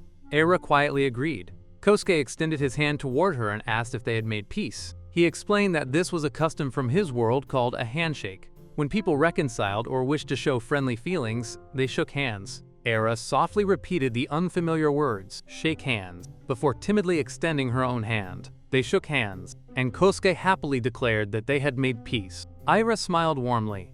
Beside them, Sylphie and Melty silently watched their joined hands. Noticing their expressions, Kosuke suggested that they shake hands as well. In the end, both Sylphie and Melty took turns shaking his hand. Afterward, Sylphie told Kosuke to return to crafting. Kosuke readily agreed. Sylphie then instructed Melty to inform Danan to select the soldiers for the Gizmo extermination operation. They would depart tomorrow morning. Kosuke returned to his workshop in Sylphie's yard. Looking around, Sylphie remarked that things were unusually quiet today. Kosuke sighed and replied that he had been digging himself into a hole. This time, he had not only failed to thank Era properly, but had also trampled all over her field of expertise. The only reason he had escaped trouble was because Aira herself was such an innocent and pure-hearted person. From the perspective of those who took their craft seriously, his ability to create things out of nowhere was a direct threat. It could easily undermine their social standing and even the way they earned their living. Perhaps, he thought, he had become too carried away and gone too far. Sylphie firmly disagreed. Without his power, they would have no chance of survival. There was no reason for him to feel guilty. In fact, if he did not use his abilities to their fullest, they would face serious problems. She promised that she would handle any minor disputes, so Kosuke should not hold back. Kosuke looks at her and asks if that is what she really wants. Sylphie answered without hesitation. She would protect him. If he were ever persecuted or exiled because of his power, she would stand by his side no matter what. Kosuke laughed awkwardly and replied that when someone said something like that, there was no way he could remain indifferent. Sylphie merely smiled in response. Sometime later, the assembly was complete. Kosuke began thinking about crafting tires as well. The crossbows and arrows would be finished tonight, and tomorrow he intended to join the battle against the Gizmas himself. Sylphie reminded him that they would have to get up early the next morning. Kosuke nodded and said they should get back to work. However, Sylphie stopped him and insisted that they needed to give their bodies proper rest. It was the 8th day of survival. Dinan addressed everyone and explained the plan. They would move in groups of 3. Preserving each person's life was the highest priority, not killing Gizmas. Meanwhile, the Harpies would keep watch from above to ensure that no one was surrounded. Suddenly, Kubi sniffed the air and sensed something. He quickly gestured for Sylphie and Kosuke to stop. The Gizmas seemed to be encroaching on their territory far more quickly than expected. At once, she drew her sword, while Kosuke raised his crossbow. Then, they noticed something strange. The soil ahead of them was exposed in an unusual way. Without hesitation, Kubi grabbed a stick and hurled it directly onto the patch of bare earth. The moment the stick landed, a violent explosion erupted, and a Gizma crawled out the ground. Kosuke thinks that this is really an ambush interception. This is a serious threat. Gizma attacks. Sylphie immediately shouts that she will go around them from behind, and that Kosuke and Kubi should gradually retreat but not stop shooting. Now the attack is taking place in the forest, where there is little room to maneuver and danger can come from any direction. Kosuke and Kubi agree without hesitation. Kosuke puts his finger on the trigger of the crossbow and thinks about imagining that he is pressing the left mouse button. Suddenly he notices the sight. Kosuke takes aim, but at that moment Kubi shoots before him. Gizma screams in pain. Kosuke tells Kubi that he made a great shot. Suddenly Gizma notices them. Kosuke thinks that he can try something. He takes aim and fires. The arrow flies straight ahead and hits Gizma right in the head. Kubi yells at Kosuke that they need to get out. He says that going at its head-on is too dangerous. Kosuke smiles and says that he knows that, then asks Kubi if he really thinks that he stands in front of it without any plan. Gizma rushes straight at Kosuke at an incredible speed. Suddenly, Kosuke puts a brick block right in front of the monster. The monster is unable to stop and slams his head right into the block with tremendous force. After a while, Kubi says that was not cool. Sylphie adds that he didn't even give them the chance to show off their skills. Kosuke says that he doesn't think that a frontal attack would go so smoothly. He originally plans to use wooden stakes, but he has some doubts that they would be able to stop such a giant creature. Kubi doesn't understand what Kosuke is talking about. After a while, Kosuke takes out a structure made of spears. Sylphie says that it's really doubtful that it could stop Gizma. Kubi adds that it is unlikely that Gizma could be pierced with something like that. Kosuke replies that the stakes aren't metal, so it would be problematic to pierce it directly. Even so, he thinks they should still be useful for slowing the monsters down and controlling their movements. Sylphie tells Kosuke that cleaning up the corpse is up to him. Kosuke agrees and assembles a block of bricks. First, he plans to install wooden stakes on the outside of the walls later. They are currently in the process of being mass-produced anyway, so preparing them now isn't a bad idea. After some time, Kosuke puts Gizma's corpse in his inventory. Sylphie suggests that everyone go to the next monster. Kubi and Kosuke agree and continue moving deeper into the forest while keeping their guard up. The next time, Kubi throws a rock at the exposed ground, and Gizma jumps out again. The monster once again rushes straight at Kosuke, and he places a huge brick block in front of himself. However, Gizma jumps over the block, and Kosuke screams that she is still alive. At that moment, Sylphie comes to their aid and stabs the monster with her sword. The blade pierces deep into the creature, and after struggling for a moment, Gizmo finally collapses to the ground. Sylphie says that hunting Gizmo is so easy for the first time. Kubi adds that as long as they are attacking from nowhere, he doesn't think they will lose.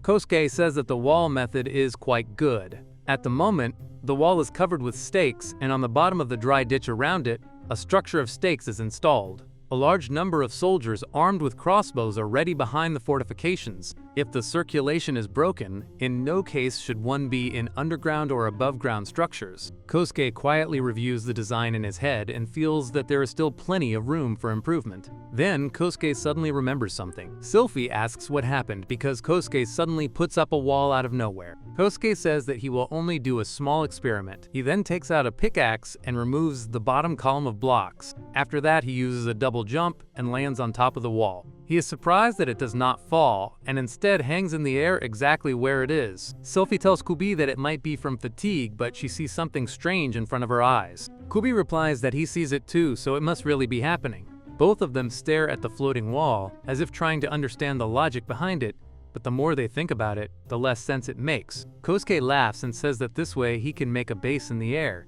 He then jumps off the floating wall and apologizes for taking up a bit of their time. Kubi says it's okay. Kosuke asks Sylphie and Kubi why they are so exhausted. Kubi replies that Ira keeps saying that it is absurd, but now he fully understands why she says that. Kosuke says he understands, but Sylphie says that it's not for him to say. She keeps thinking that it's time to stop being amazed at what Kosuke is capable of, but somehow she can't do it. Every time she thinks she has become used to his abilities, he shows her something even more ridiculous. Whether it is creating walls from nowhere, storing giant monsters in his inventory, or making structures float in the air, none of it should be possible. Suddenly they hear a sound coming from deeper in the forest. Kosuke asks what happened, to which Kubi replies that he hears gizmos, and not just one or two. It seems like one of their main units ran into a big swarm. After some time, the heroes discover a pile of fallen trees blocking part of the forest. Kubi sniffs the air and says that he senses 3 gizmos, but then immediately corrects himself and says that there are 4. A crunching sound echoes through the forest as something heavy moves nearby. Kosuke says that they are getting close. Kubi points out the exact location, and Sylphie orders them to hurry because if they are late, someone could lose their life. At this time, the gizmos are chasing a fox girl and a snake girl who is carrying a lizard boy on her back. The monsters are steadily catching up with them. The fox Jiroku tells the snake girl to go ahead and says that she will hold them back herself. The snake girl nods and tells Jiroku that she is relying on her. At that moment, Jiroku jumps up into a tree and shouts at the gizmos to turn their attention to her. She orders them to attack her instead. 2 gizmos immediately crash into the tree and begin to knock it down, tearing it out with its roots. However, she deftly jumps onto the branch of another tree and avoids the attack. Suddenly, a 3rd gizmo crashes into this tree, while the other 2 continue tearing apart the previous one. Meanwhile, the 4th gizmo moves away from the others. Jiroku loses her footing on the branch as the 3rd gizmo suddenly strikes the tree, causing her to fall. At that moment, Sylphie runs toward them. She says that she can see them and that first she has to focus on drawing the enemy's attention to herself. She orders Kubi and Kosuke to watch where they are shooting. The 2 already have their crossbows aimed and are waiting for an opening. At that moment, a girl named Nark falls to the ground and screams as 2 gizmos begin to attack her. She tries to run away, but Sylphie is already behind her. With extreme speed, she swings her sword and cuts off one monster's head in a single strike. At that moment, Kubi says that he will cover these guys. Sylphie agrees and continues to fight the other gizmos without slowing down. At the same time, the 4th gizmo attacks the snake girl carrying the lizard boy in her arms. Kosuke arrives and shouts to Gizmo to come here. The snake girl approaches Kosuke and asks what he is doing. Kosuke tells her not to worry and to duck. Suddenly, Gizmo jumps toward him. Kosuke instantly places 2 brick blocks at once, then jumps on top of them with a double jump. He takes aim and shoots Gizmo straight in the head with the crossbow. Kosuke puts the crossbow on his shoulder and smirks. If he can get the monster into his inventory, there will be no question about whether it is alive or dead. It is as easy as pie. He feels that he is slowly becoming accustomed to these absurd battles. At this moment, Jiroku and Kubi are shooting at another gizmo with their crossbows. Sylphie, who has defeated the last gizmo, says that it seems to be over. She turns to the others and asks if they are okay. Kosuke answers positively. Jiroku adds that they help them out a lot, so they are okay. The snake girl tells the princess that everything is fine, but her comrade has a serious wound. Sylphie becomes worried when she hears that someone has been hurt. The lizard boy has an open fracture of his leg. The injury looks severe, and even Kosuke can't help wincing when he sees it. Suddenly Kosuke remembers something, namely that he has a splint that he makes in the morning. The effectiveness of the potions is also approved by Era. An experiment is definitely needed here, or more precisely, first aid is needed. He tells the beast man that the treatment will be painful, so he must endure it. Jiroku is very surprised that Kosuke can heal such a leg. Sylphie asks them not to worry and to trust Kosuke. First, he takes out a bottle of water and says that the wound needs to be washed. Kosuke notices the face of this reptile and does not understand what kind of expression he has. He assumes that he is in pain. Then he takes out a bandage and a splint to apply them. He has zero experience with such things, and honestly, he is not confident at all. However, at that moment, Kosuke notices a pop-up window and presses the use button. Kosuke suddenly realizes that his body is moving on its own. His hands begin to perform the treatment smoothly, as if they have years of experience. The snake girl hurriedly tells him to stop because, first, he needs to set the broken bone. However, Kosuke puts on the splint and the healing process begins immediately. No one understands what the crunching sound they hear is. Everyone watches nervously as strange cracking sounds echo from the injured leg. Then, the treatment ends, and somehow the leg straightens itself. Everyone tries to figure out if everything is okay. The sounds of cracking and crunching can still be heard for a moment before finally stopping. Kosuke says that it seems like the treatment is finished, so he is taking off the bandage. To everyone's surprise, the leg is completely healed. There is no sign of the horrible fracture from before. He then gives the healing potion and says that it has been approved by Eira. The snake girl and Narc immediately begin asking their comrade how the potion tastes. The lizard boy replies that it tastes slightly bitter. Then he suddenly stands up and starts jumping on the spot. He says that it doesn't hurt anymore and that his leg is completely healed. The girls are shocked because their friend has just suffered a terrible fracture. They don't understand what is going on, and it is just absurd. Even Sylphie is staring in disbelief at the scene before her. Kosuke says that it seems like everything has really healed. The lizard boy bows deeply and thanks Kosuke. With such a wound, if it hadn't worked out, he thinks that he would have had to amputate his leg. Kosuke smiles and says that he is glad he can help. Still, he can't figure out what kind of expression the beast man has on his face. It seems that reading reptilian expressions is more difficult than fighting gizmos. Kosuke says that it is likely that the blood the lizard boy loses has not been restored, so he tells him to be careful and evacuate to a safe area. Sylphie completely agrees and tells them not to push themselves any further. Sylphie then asks the trio how many gizmos they managed to kill. The snake girl tells them that they killed 2 gizmos before running into trouble. Sylphie continues counting and says that, plus the ones they just killed plus the kill before that makes 13. Sylphie thinks that this is enough. The battle has been exhausting, and although everyone is safe for now, there is no reason to push their luck any further. She says that that's all for today and suggests that everyone return to the village together while they still have enough strength left to travel safely. While everyone is in the camp, Dinan says that the arrows fired from a crossbow easily penetrate gizmo armor. However, depending on the position of the shooters, 10 or more shots are required to kill a single gizmo. Jiroku says that the 3 of them managed to get off about 2 accurate shots at the very beginning. After that, they have to shoot back while running because the monsters keep chasing them relentlessly. Kosuke thinks that without his brick blocks and Sylphie in close combat, the others simply lack firepower. Dinan says that he understands. Sylphie says that from the security point of view, it is better to form groups of 6 rather than 3. Dinan agrees and says that he will go and pass on the information about the change immediately. Sylphie replies that she is relying on him. As Dinan turns around, Kosuke notices his limping leg and realizes that he has a problem with it. He calls Dinan and asks him to wait a second. The man asks what's wrong. Kosuke asks him to sit down for a moment and show his right leg. Dinan says that he has to give instructions to their squads as soon as possible. Kyubi tells him to sit down anyway. Plus, Dinan notices a wooden prop in Kosuke's hands and says that this thing won't heal his leg. He asks if they really think he is a complete fool and tells them not to mess around. At this point, Kosuke has already put on a splint and bandage and begins the healing process.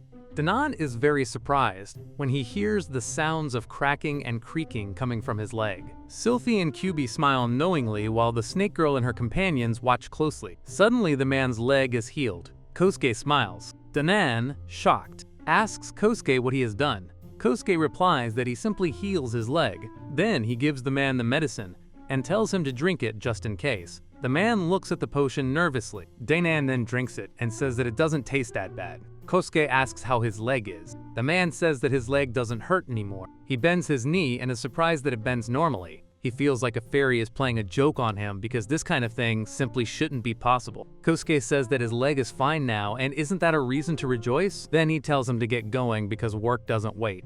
Daenan agrees. He runs off to take care of his duties and says that he will definitely thank Kosuke later. Everyone is glad that Daenan smiles again. They are surprised that Kosuke is able to heal Daenan's leg with just that wooden splint. Maybe he could help others who have injured arms and legs. Sylphie calls out to Kubi and Kosuke. She says that she will gather everyone. If there is a way to heal the cripples, it would be better to do so.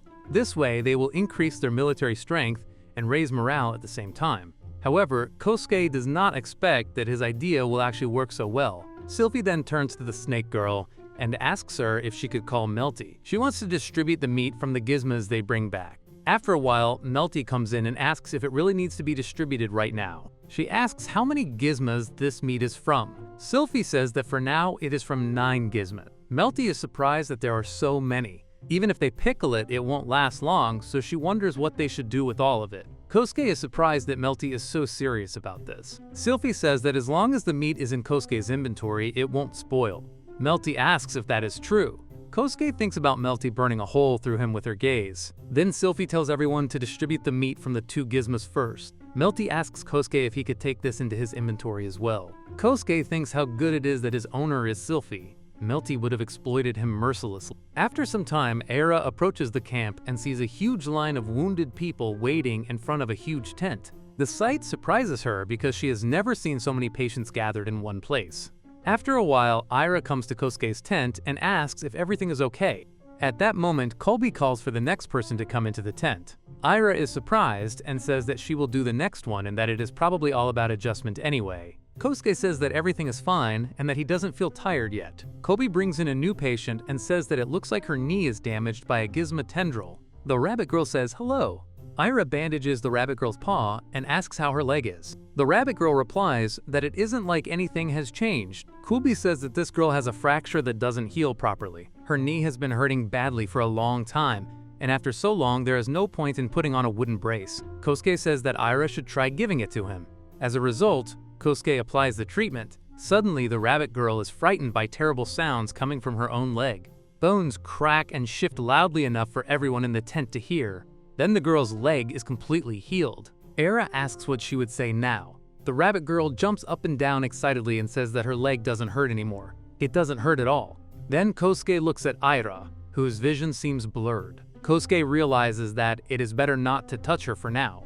Era remains in this state until the very end. Finally, it is time for lunch. Era says that it is just absurd. Daenan says that Kosuke's abilities are very versatile. Kosuke adds that he would say something unusual, but Kubi adds that they are more accurately disordered. Kosuke agrees and says that it is definitely not easy for the gods. As long as there are no bugs, then everything is probably fine. Sylphie replies that there is definitely no problem with his useless skills. Then the warriors who go into the forest return. It seems that there are no seriously wounded this time. Sylphie clears her throat and asks what they should do in the afternoon. Kosuke asks what she means. Sylphie replies that she is worried about whether it is a good idea to take Kosuke to hunt gizmos anymore. If he dies, those who could be saved by him would be doomed. Sylphie asks Kosuke what he thinks they should do. Kosuke thinks that first, they should set up defenses on the approach to the wall. It won't take too much time or resources, and it will make everyone much safer. He says that he has several ideas for defending the settlement. First of all, visibility must be ensured in front of the walls. Then, obstacles must be placed on the approaches. They need a way to kill the gizmo force that manages to break through. There is also a possibility of a night battle, so lighting should be prepared as well. Sylphie asks if Kosuke has any ideas on how to pull this off. Kosuke smirks and says that they can prepare torches. After some time, Kosuke makes a torch. He says that by placing the torch on top of the blocks, they will be able to kill the gizmo breakthrough forces and provide lighting at the same time. They will kill 2 birds with 1 stone. They only need to space them a little apart. Sylphie says that this might work. Kubi tries to drop the torch, but it doesn't fall. Eira thinks that it is a strange torch. Kosuke says that by cutting down the trees they will provide visibility. Then he shows the area they will cut down. Everyone immediately starts working. After a while, they finish cutting down the forest. Sylphie and Kosuke stand on the wall and look at the illuminated area stretching before them. Kosuke says that it looks great. Plus, the torches make everything pretty bright. Now Sylphie is scared because there is no forest left at all. Kosuke thinks that with this, the gizmos won't be able to get close to their protective wall unnoticed. Kosuke then calls out to Kubi. He says that it doesn't look like the torches are burning out at all. Kosuke smiles and says that it is a torch, and there is nothing to be done. Once a torch is set up, it burns without stopping until it is destroyed. This is a common occurrence for him, but for everyone else, it is yet another miracle. Eira looks at the torch and thinks that it is an eternal flame. Sylphie orders the guards to take their positions and says that they will go to rest afterward. Then Kosuke looks at the moon and notices that it is red. He asks Sylphie if she thinks the moon is red. Sylphie replies that everything seems normal. Kosuke asks Eira if she can see that the moon is red. Eira says that if they talk about the color of the moon, it seems more yellow than red. Sylphie asks Kosuke what is wrong. Kosuke replies that he doesn't know why, but he sees the moon as red. As far as he knows, a red moon means that enemies are rapidly approaching.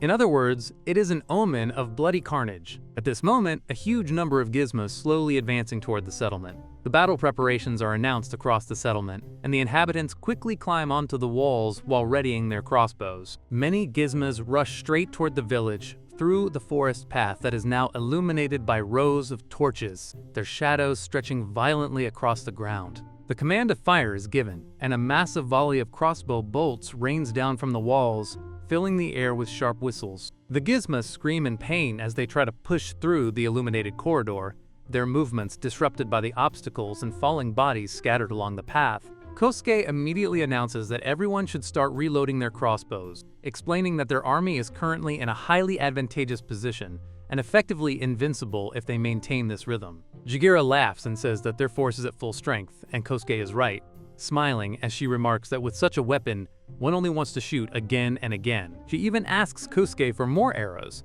but Kosuke replies that the strength of crossbows lies in the number of shooters rather than individual firepower, and there are roughly 200 of them present on the battlefield. He then raises his voice again, reminding everyone to remain focused, since roughly 20 gizmos are attacking at once, and if they maintain pressure, the monsters will never be able to reach the walls. Kosuke observes that the gizmos are already beginning to use the bodies of their fallen comrades to climb over obstacles, which makes their advance more persistent than expected.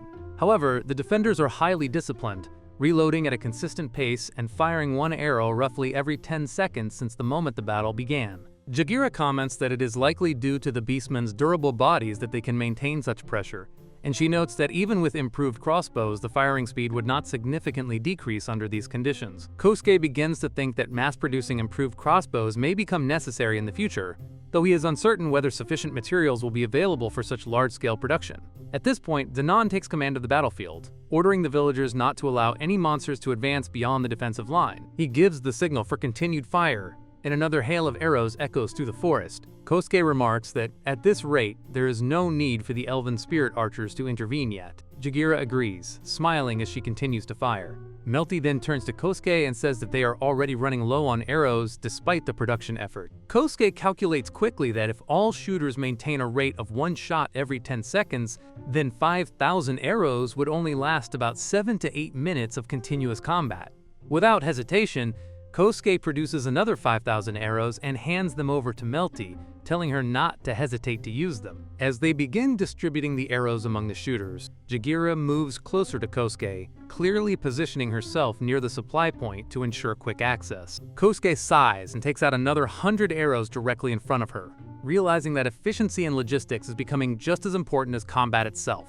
In the midst of the battle preparations, Kosuke suddenly asks how quickly gizmo meat spoils. Melty replies that if it is left unattended for half a day, it will begin to deteriorate. Kosuke immediately says he understands and announces that he will go out to collect it himself. Melty is shocked and asks if he really intends to go directly into the battlefield, but Kosuke explains that if he moves with a squad of close combat fighters, it should be manageable. He adds that using his abilities, he can collect the carcasses quickly before the meat spoils in his inventory. At the command post, Danon questions Kosuke about his plan, but quickly understands the logic behind it. Since the gizmos appear to be attacking in waves rather than continuously, it is indeed possible to retrieve the bodies during brief lulls in the assault. Danan agrees and immediately begins organizing a close combat squad for the sortie, delegating command of the defensive line to VOG. At that moment, Gerda approaches and declares that she will accompany them, since the situation has shifted to close-range engagement. Kosuke recalls her identity and confirms her name as Gerda, to which she replies that he can simply call her Gerda.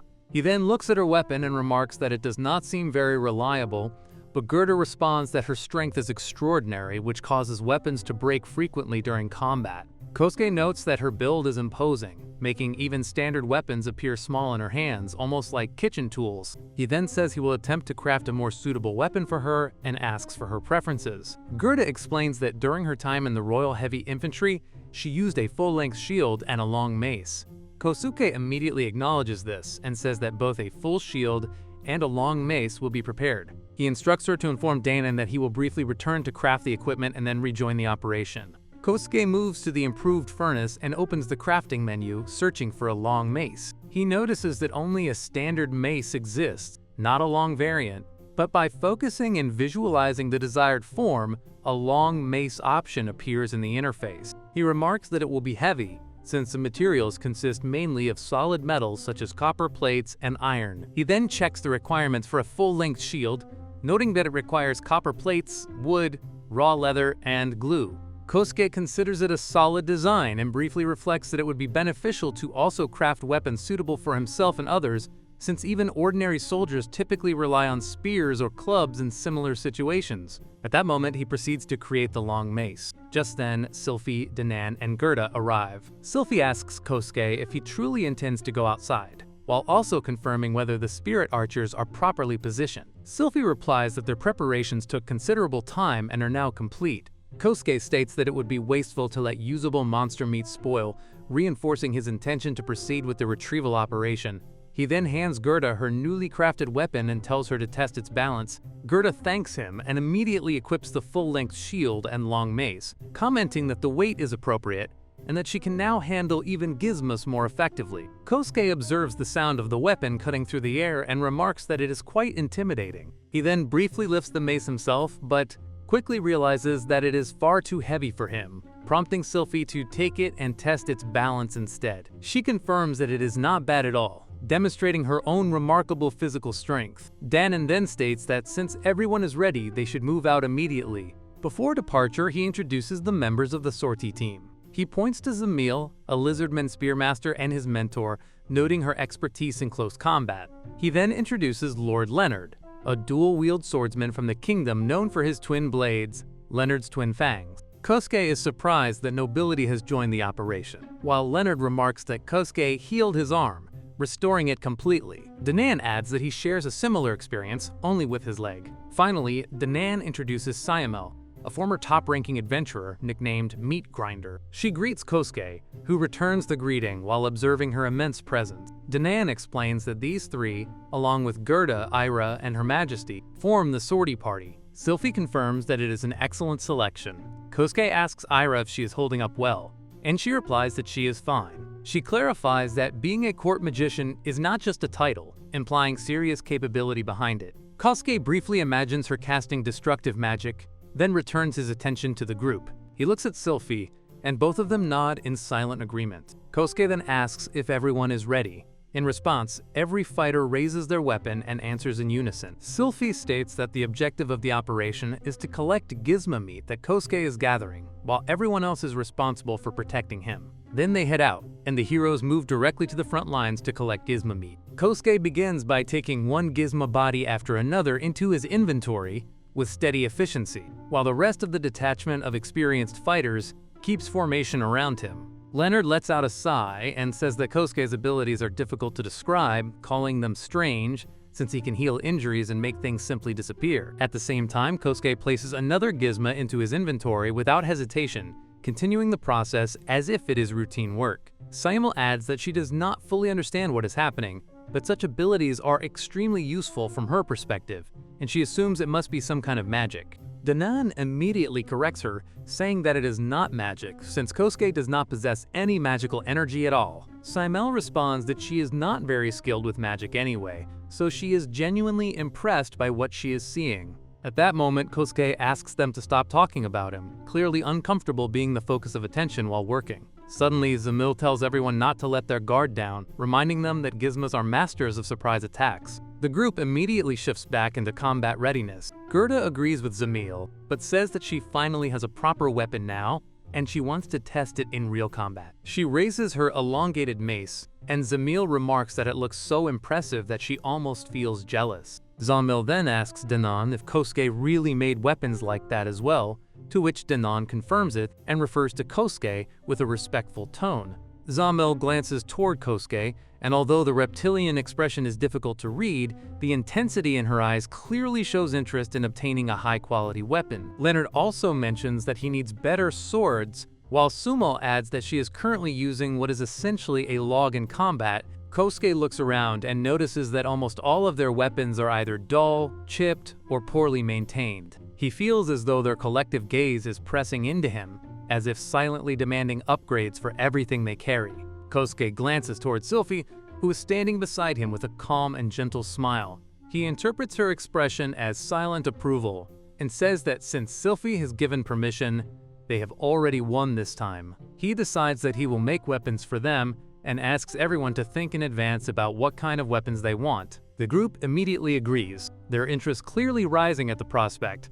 At that moment, a faint squeak from a gizmo is heard nearby. Leonard immediately sharpens his expression and says that it seems they have guests. Kosuke asks if they are leaving or continuing, but Leonard tells him not to worry so much and assures him that they will not be surrounded here, so there is no need to panic. Danan, however, remarks that Leonard is being overly optimistic in a situation like this. Simel casually swings a large log over her head and asks whether Leonard is really right, since in a place like this, gizmos have nothing they can use except brute force. Leonard replies that it is very rude of her to call him an old man, to which Simel responds that in the current situation everyone is equal regardless of status. She then tells Kosuke to ignore the gizmos and continue collecting meat. Gerda and Zamil also prepare for battle, with Zamil stating that she will handle the flank. Danan gives the signal to advance and the group moves forward into direct combat.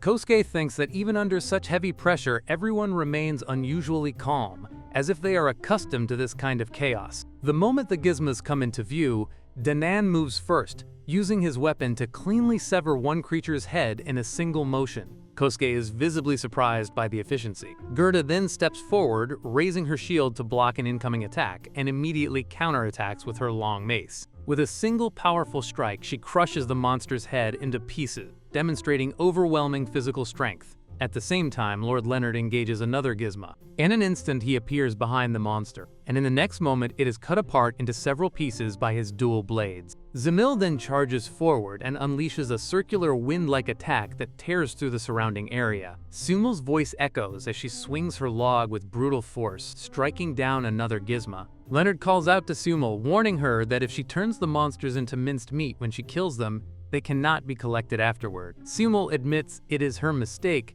and says she simply misjudged her own strength. Just then, a flash of light erupts from the side of the battlefield. Era appears casting a spell, summoning a thunderstorm and striking several gizmos at once with lightning. Kosuke is stunned and says that it is incredible magic. He turns to Sylphie and remarks that this is on another level entirely. Sylphie replies that Era is like a child who has just seen magic for the first time, then realizes that she herself is reacting the same way when seeing Kosuke's abilities. Kosuke agrees and says that before this he had only seen Era heal wounds, but nothing like this level of destruction magic. Sylphie explains that Era's offensive magic is at court mage level and is not something commonly witnessed. Era, hearing praise from Her Majesty, appears genuinely happy. Kosuke then asks a question, pointing out that everyone keeps talking about how impressive he is, but from his perspective, these fighters are far more extraordinary. He says he cannot cut down a monster in a single strike, nor turn it into minced meat, nor call down lightning. Sylphie responds that anyone who undergoes proper training can achieve such things.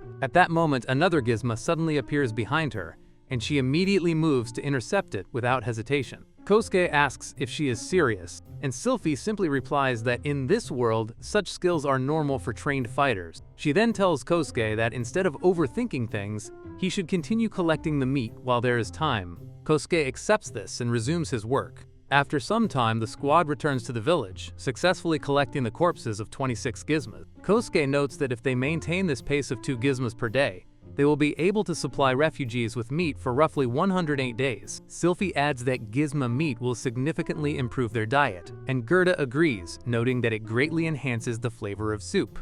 Leonard also comments that gizmo meat makes an excellent broth, and thanks to Kosuke, they are now able to hunt efficiently instead of relying on limited supplies. CML remarks that Leonard simply wants more delicious food, which he does not deny. Leonard then says that his blades have already reached their limit, as they have been with him since the Holy Kingdom and are close to breaking if further magical energy is applied. Zamil similarly states that her spear is also reaching its limit, as even the strongest weapons have natural boundaries. Simel says that anything works for her as long as it is big and heavy. Sylphie says she wants something longer, while Kosuke agrees that he will also need equipment. At that moment, Era tugs his sleeve and says she wants a staff made from mithril. Kosuke initially does not understand, but when she hands him the ore, he realizes what she means. Ira explains that she wants a mithril staff, possibly with special runes or rituals. Kosuke tells her not to rush, since he is not sure he can handle such complexity with his current knowledge. Era agrees and says she will go and retrieve the blueprints instead.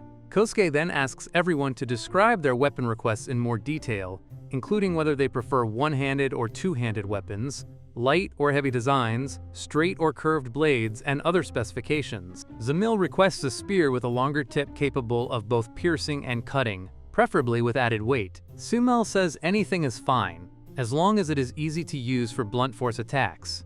Leonard requests a broad-bladed, single-edged sword. Kosuke then turns to Sylphie and asks for her preference. Sylphie says that anything made by Kosuke would suit her, but he insists that she give at least a rough idea.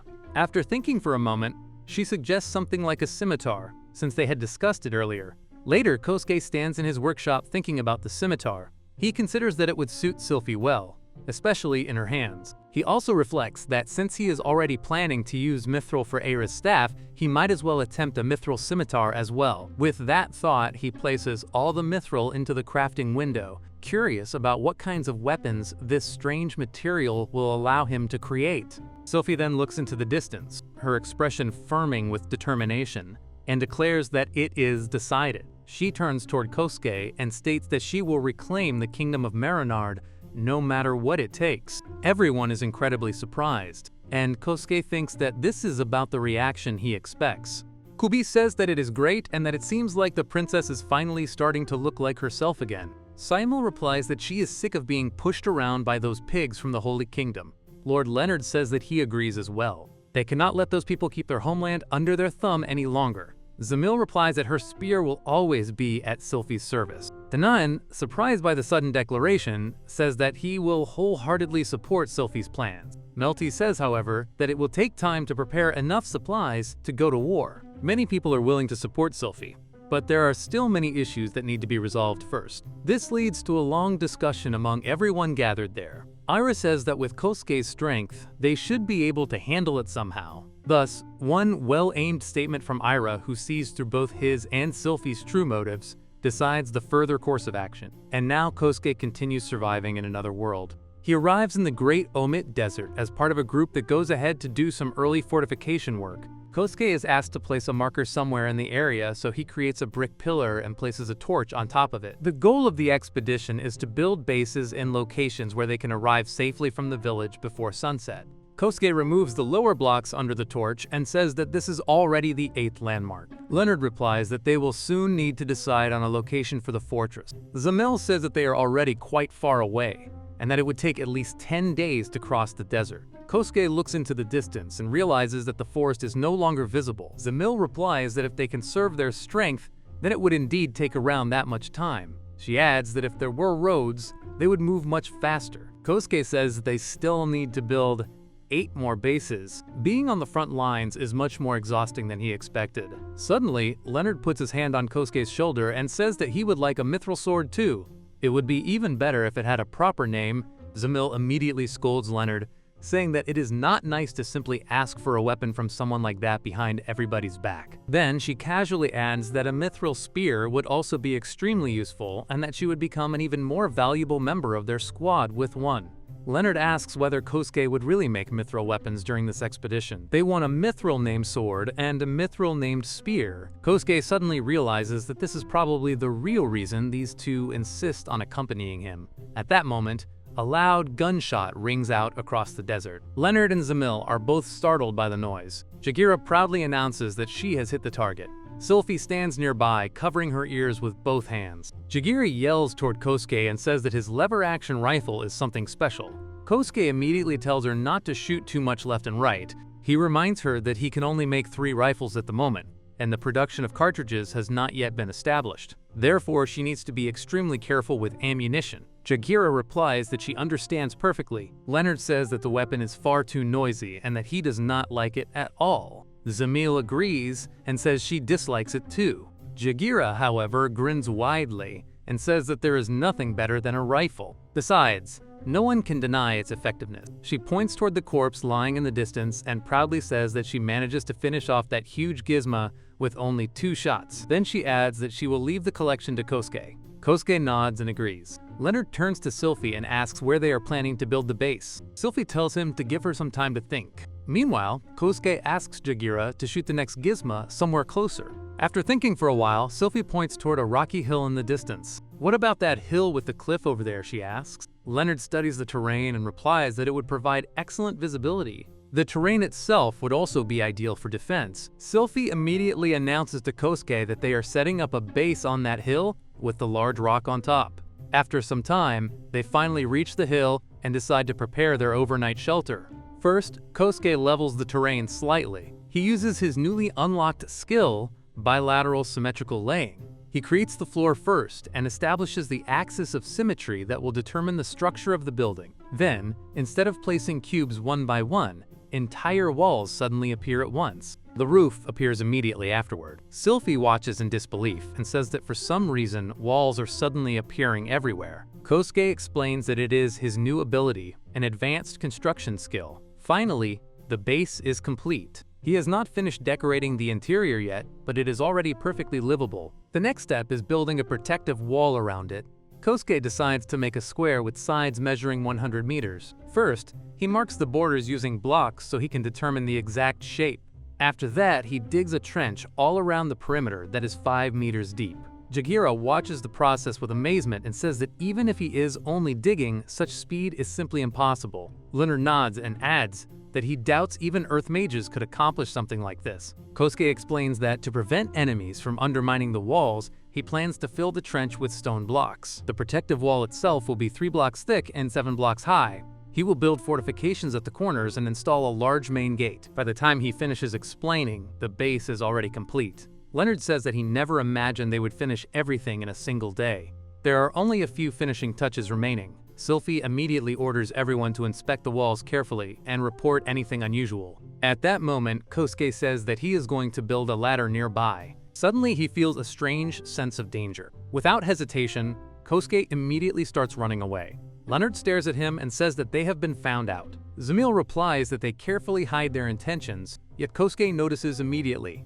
Leonard adds that he suddenly becomes incredibly fast, while Zamil is surprised by his strange way of moving. Kosuke has no idea what to do. His instincts tell him to escape.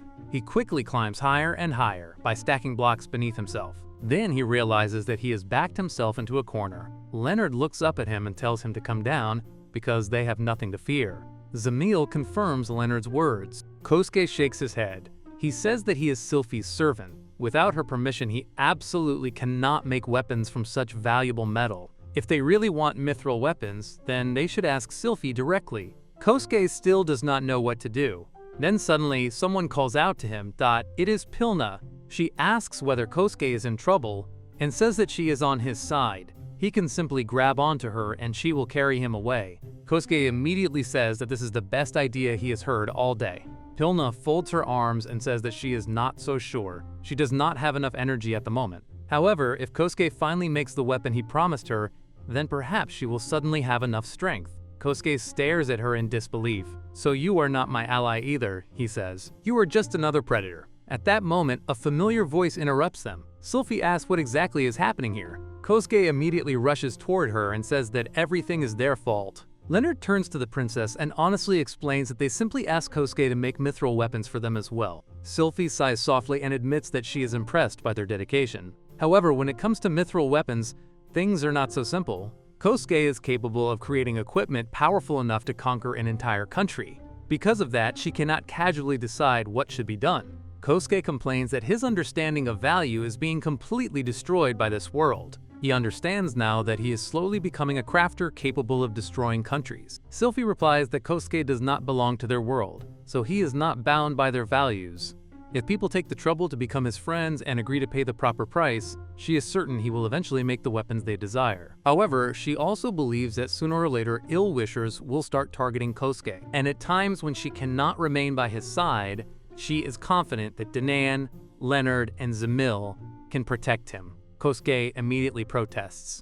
"These protectors are trying to force me to make mithril weapons." Sylphie laughs softly and says that she still wishes he would listen to their requests. In return, they will protect him no matter what happens. Kosuke thinks about her words carefully. In other words, the greatest warriors of the Marinard Kingdom will become his personal bodyguards. After reaching that conclusion, he finally decides to make mithril weapons. Leonard smiles broadly and says that this is exactly what he expects from Kosuke. He knew that Kosuke would understand the situation perfectly. Meanwhile, Kosuke notices that Pilna looks extremely depressed. He suddenly remembers something. He tells Pilna that he has finally finished developing a weapon that harpies can use. Pilna's eyes widened in surprise. She asks if that is really true. Kosuke creates the weapon and places it in front of everyone. No one understands what they are looking at. It simply looks like a club. Pilna tilts her head and says that she doubts such a club will help her in any way. Kosuke crosses his arms and replies that instead of trying to explain it verbally, it would be much faster to simply demonstrate it. Kosuke asks them to climb the wall and wait there for a moment. Once everyone is in position, he throws the weapon from the top of the wall. The instant it touches the ground, a huge explosion is heard, and a cloud of dust rises into the air. Everyone stares at the crater in disbelief. Leonard says that it is very similar to explosion magic that only high-level magicians can use. Zemil says that if this weapon is distributed to all the fighters, the army's combat power will increase tremendously. Even the experienced warriors are unable to hide their shock after witnessing such destructive power with their own eyes. Pilna asks the young man to give her the weapon so she can test it herself. Kosuke says that the weapon is called a hand grenade. He offers to explain again how to use it because it is extremely dangerous. He points to the safety catch at the end of the handle and says that once it is removed, a small ball falls out. After that, the string must be wrapped around the finger, the throwing distance should be estimated carefully, and then the grenade should be thrown. Once it leaves the hand, the explosion cannot be stopped. Kosuke warns Pilna that she has to be extremely careful because if she mishandles this weapon, there will be no trace of her left. Pilna listens carefully and then says that she understands. She flaps her wings and says that it only tickles her legs a little. Kosuke tells her that no matter how tiring it becomes, she should never release the grenade until she is completely certain she is ready to throw it. Pilna nods confidently, flies off the wall, and says that she will be back in a moment. She pulls out the pin and throws the hand grenade. It explodes violently as soon as it lands. Then she turns around with an excited expression and says that now she will try a surprise attack. The harpy climbs high into the sky and suddenly dives straight down at tremendous speed. Just before hitting the ground, she stops sharply and throws another grenade. It lands near a large log, and the explosion instantly shatters it with overwhelming force. Leonard says that it is amazing. Such destructive power would completely change the situation on any battlefield. Pilna proudly tells Kosuke that she did it and that she is amazing. Kosuke laughs and asks Sylphie what she thinks. Sylphie remains silent for a moment as she watches the smoke disperse into the evening sky. After thinking carefully, she apologizes and says that she was lost in thought for a second. Jagira suddenly interrupts and says that she cannot take it anymore because her stomach is already sticking to her back from hunger. Sylphie agrees and says that the sun has already set. They should wrap things up because that is all for today. After a while, everyone gathers around the campfire. Jagira says that one serving is not enough for her and that she wants more. The others immediately agree and ask for seconds as well. Kosuke is surprised because he never expected that he could craft meals using gizmo meat. Someone asks him what the food is called. Kosuke replies that in the world he came from, this dish is called a burger. Everyone eagerly takes another bite, and Kosuke is happy to see how much they enjoy it. Leonard asks if the meat is really roasted so perfectly every single time. Jagira says that eating something like this with your hands somehow makes it taste even better. Pelma adds that there is no problem at all because she can finish several of them in one sitting. Kosuke says that his crafting ability does not really follow logic, and besides, there are people here who prefer to enjoy their food quietly. The atmosphere around the fire becomes cheerful, and for a while, everyone forgets that they are standing at the edge of a dangerous desert. After dinner, Sylphie says that Kosuke will announce today's plan. Kosuke nods and says that he has something important to ask Jagira and Pilna. The two immediately ask what happened. Kosuke creates a large number of bullets and tells Jagira that she can shoot anywhere and at anything. She does not need to worry if the rifle becomes unusable, because this is simply a durability test. He explains that when firing continuously, the barrel heats up, and as the temperature rises, the metal gradually loses strength. There is also the possibility of failures in the internal mechanisms. Depending on the malfunction, the rifle may even explode. Jagira grins and tells Kosuke to leave everything to her. She takes the basket full of bullets and the rifle, saying that she will not be gone for long. Meanwhile, Kosuke takes out a huge wooden chest filled with hand grenades. He asks Pilna if she can determine how many grenades she can safely carry while flying.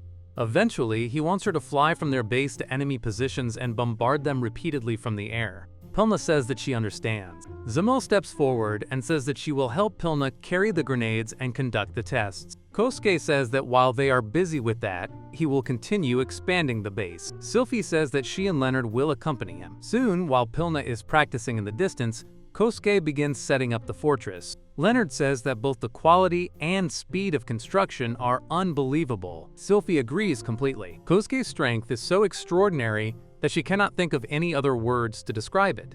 Kosuke finishes installing the door and announces that the main building is complete. He explains that there are 20 barracks in total. Each building contains 4 double rooms on each floor, along with a shared living room. Since every barracks has 2 floors, 16 people can live in one building. With 20 buildings altogether, the fortress can accommodate 320 people. Leonard whistles in admiration at the scale of the project. Before he forgets, Kosuke suddenly takes out a shovel. Leonard asks what he is doing this time. Kosuke replies that he thinks they should prepare toilets as well.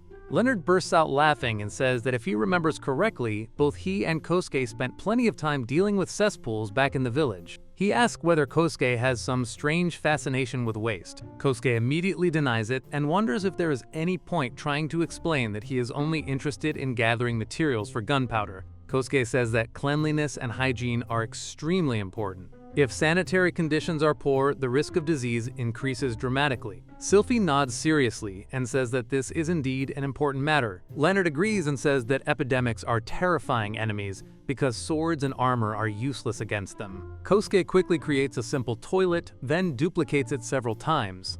He says that the design is a little cramped, but it cannot be helped for now. Leonard looks inside and says that it is actually quite good. Kosuke thinks that several more should be built in different locations. Sylphie agrees and suggests placing them near the barracks and beside the ladders leading to the walls. Kosuke immediately begins constructing more without hesitation. Sometime later, Sylphie asks Kosuke how he is doing underground and whether he feels suffocated. Kosuke says that everything is fine because there is a fresh breeze. Thanks to Sylphie's spiritual magic, he actually feels even better than he does on the surface. He digs the bottom block beneath him, then removes the surrounding 8 blocks and fills the edges with cobblestone. After digging down another level, he suddenly stops. Sylphie asks if he has found water. Kosuke nods and says that the water appears at exactly the same depth as it does everywhere else.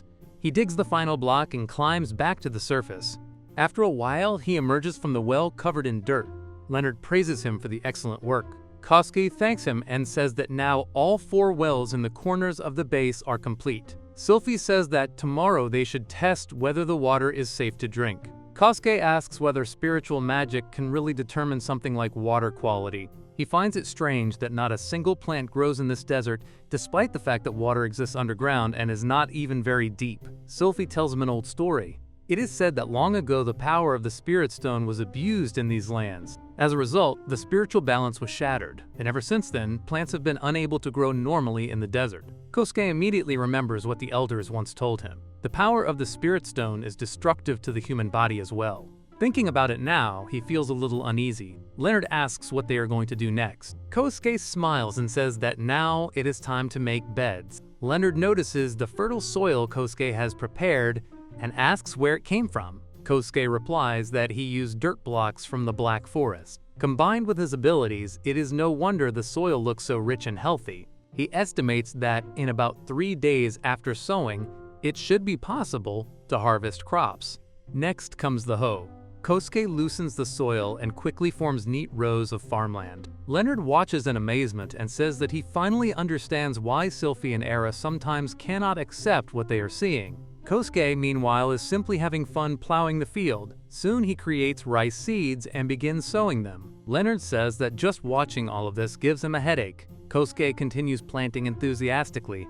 Before long, Leonard suddenly points ahead and says that there are already sprouts growing. Sylphie laughs and says that this is only natural because Kosuke is the one managing the field. Kosuke thinks that the crops will need water. Perhaps he should make a small reservoir using blocks. He decides on a 4x4 pond and digs 2 blocks deep. After lining the inside with stone blocks, he pours a bucket of water into 2 diagonally opposite corners. Sylphie stares at the pond in confusion and asks why Kosuke only poured 2 buckets of water when the entire reservoir is already full. Kosuke laughs and says that he would like to know the answer himself. He begins collecting water for irrigation and thinks it should be enough for now. Sylphie kneels beside the pond and asks whether the water level really never goes down no matter how much water he takes out, or whether she is having problems with her eyes. Leonard says that perhaps it is just an optical illusion. Sylphie immediately rejects that idea and says that no matter how anyone looks at it, this is definitely not an illusion. Kosuke scratches his head, looks at the endlessly replenishing water, and says that it is a well. A very strange well. Jagira says that she uses all 500 rounds without any problem. Kosuke says that is great news. Jagira adds that even the aiming accuracy remains intact after firing so many shots. Kosuke asks if there is really no problem after 500 rounds, but he still thinks it would be better for Jagira to use a new rifle for now. At the moment, there do not seem to be any issues with using the weapon on the battlefield, so he feels more or less relieved. Because of his crafting abilities, he finds it difficult to tell whether the rifle is naturally this powerful, or whether its performance is the result of his own crafting skills. Either way, he thinks a single test is still not enough. Suddenly, Pulna flies in and asks where the vegetable garden comes from. She is even more surprised to see that something is already growing there. She asks what happened while she was away. Jagira is just as shocked and wonders where all these plants come from all of a sudden. Kosuke ignores the question for the moment and asks Pulna whether she has decided on the optimal weight she can carry. Pulna explains that they try several different options and eventually find the maximum weight she can carry comfortably. Kosuke lifts the container and says that it feels quite heavy. He asks if she is absolutely certain she can manage it. He estimates that it weighs at least 3 kilograms. Pulna confidently replies that it is no problem at all. If the distance in one direction is 10 kilometers, she can fly back and forth carrying this load as many times as necessary. Kosuke says that transporting explosives in this form is actually very convenient. It will be easy for Pulna to drop them directly onto enemy positions from the sky. He explains that an ordinary hand grenade weighs about 4 times less than these dummy shells. Because of that, he can fill these larger bombs with a significant amount of gunpowder. Strictly speaking, they are no longer grenades but real aerial bombs. He estimates that they are about 6 times larger than a normal grenade. Kosuke says that he will first make several test versions to confirm his calculation. After that, he turns to Sylphie and asks what is next on their schedule. Sylphie smiles and suggests having lunch first. After eating, they can decide how to continue their work. A while later, everyone splits into pairs. Lord Leonard teams up with Seamil, while Jagira and Pulna go on reconnaissance around the fortification. Kosuke remains behind to focus on weapon development, and Sylphie stays beside him as his guard. Kosuke asks Seamil to describe in more detail what kind of mithril spear she wants. After listening carefully, he returns to work. First, he creates his own workshop and decides to begin with the bombs for the harpies. He opens the crafting menu and focuses on the image he has in mind. Ever since obtaining the crafter skill, he can create objects even when he only has a vague idea of how they should look. It is an incredibly convenient ability. The bombs require 3 times more resources than ordinary hand grenades, but Kosuke decides to craft 10 of them as a test batch. After that, he begins working on a rifle scope. A 4 times magnification should be enough for now. While he is concentrating on his work, he notices that Sylphie seems unusually quiet. Her expression looks troubled. Kosuke asks what is wrong. Sylphie hesitates for a moment before asking whether he is truly okay with all of this. Kosuke does not understand the question at first, so Sylphie explains herself. She reminds him that he comes from a peaceful world, yet now he is creating rifles, grenades, and bombs, weapons with terrifying destructive power. She worries about how he feels making such things simply because of her ambitions. It must weigh heavily on him. Kosuke stays silent for a moment before answering honestly. He admits that he has not really thought much about the consequences of his crafting until now. The truth is that he is creating weapons of mass destruction. He carries a tremendous responsibility. Because of the weapons he creates, soldiers from the Holy Kingdom will die one after another. Eventually, people will blame him for all those deaths. The dozens, or perhaps hundreds of enemy soldiers who die in the war will, in a sense, die because of weapons he made. He says quietly that he will probably burn in hell. Sylphie tilts her head and asks what hell is. Kosuke explains that it is a concept from his old world. Hell is a place where sinners go after death. There is a judge named Enma who decides what punishments people must endure for the sins they commit during their lives. Of course, nobody has ever proven that hell really exists. Sylphie smiles softly and says that the afterlife in this world is different. Here, people believe that the souls of the dead become stars in the night sky. Kosuke says that such a belief is surprisingly romantic. Then Sylphie says that if Kosuke truly believes he will go to hell, then she will go there with him because she is the one asking him to create all these terrible weapons. Kosuke stares at her in disbelief. He does not know whether to laugh or cry. He says that he could never stand by and watch Sylphie suffer in hell alone. No matter how great their sins may be, if the burden is shared by 2 people, then perhaps the punishment will be easier to bear. He refuses to let her carry such a burden by herself. Sylphie smiles warmly and says that she has a very kind servant. Kosuke replies that in that case, he will try to perform as many good deeds as possible so that Enma will not be too angry with him. Sylphie tells him that his weapons will not only take lives but also save countless others. Their goal is not to exterminate the people of the Holy Kingdom.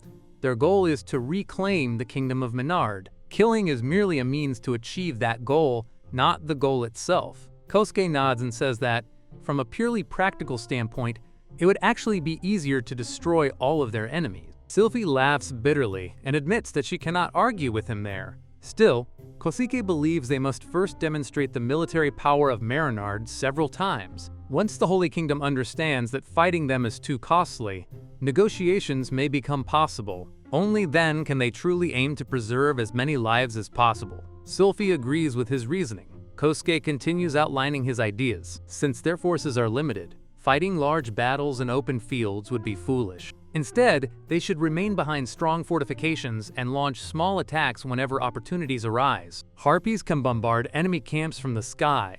If enemy soldiers approach the fortress, improved crossbows and grenades will drive them back. Then Kosuke reveals another invention. He places a small device on the table and explains that it is an anti-personnel mine. It is a trap connected to a thin wire. If someone accidentally touches the wire, the mine explodes and sends metal fragments flying in all directions. Sylphie immediately asks if such a weapon is not too dangerous. Kosuke agrees that it is extremely dangerous. Mines do not distinguish between allies and enemies. After every battle, they must be carefully removed and deactivated. Otherwise, terrible accidents will inevitably happen. Sylphie says that, if possible, she would prefer never to use such a weapon.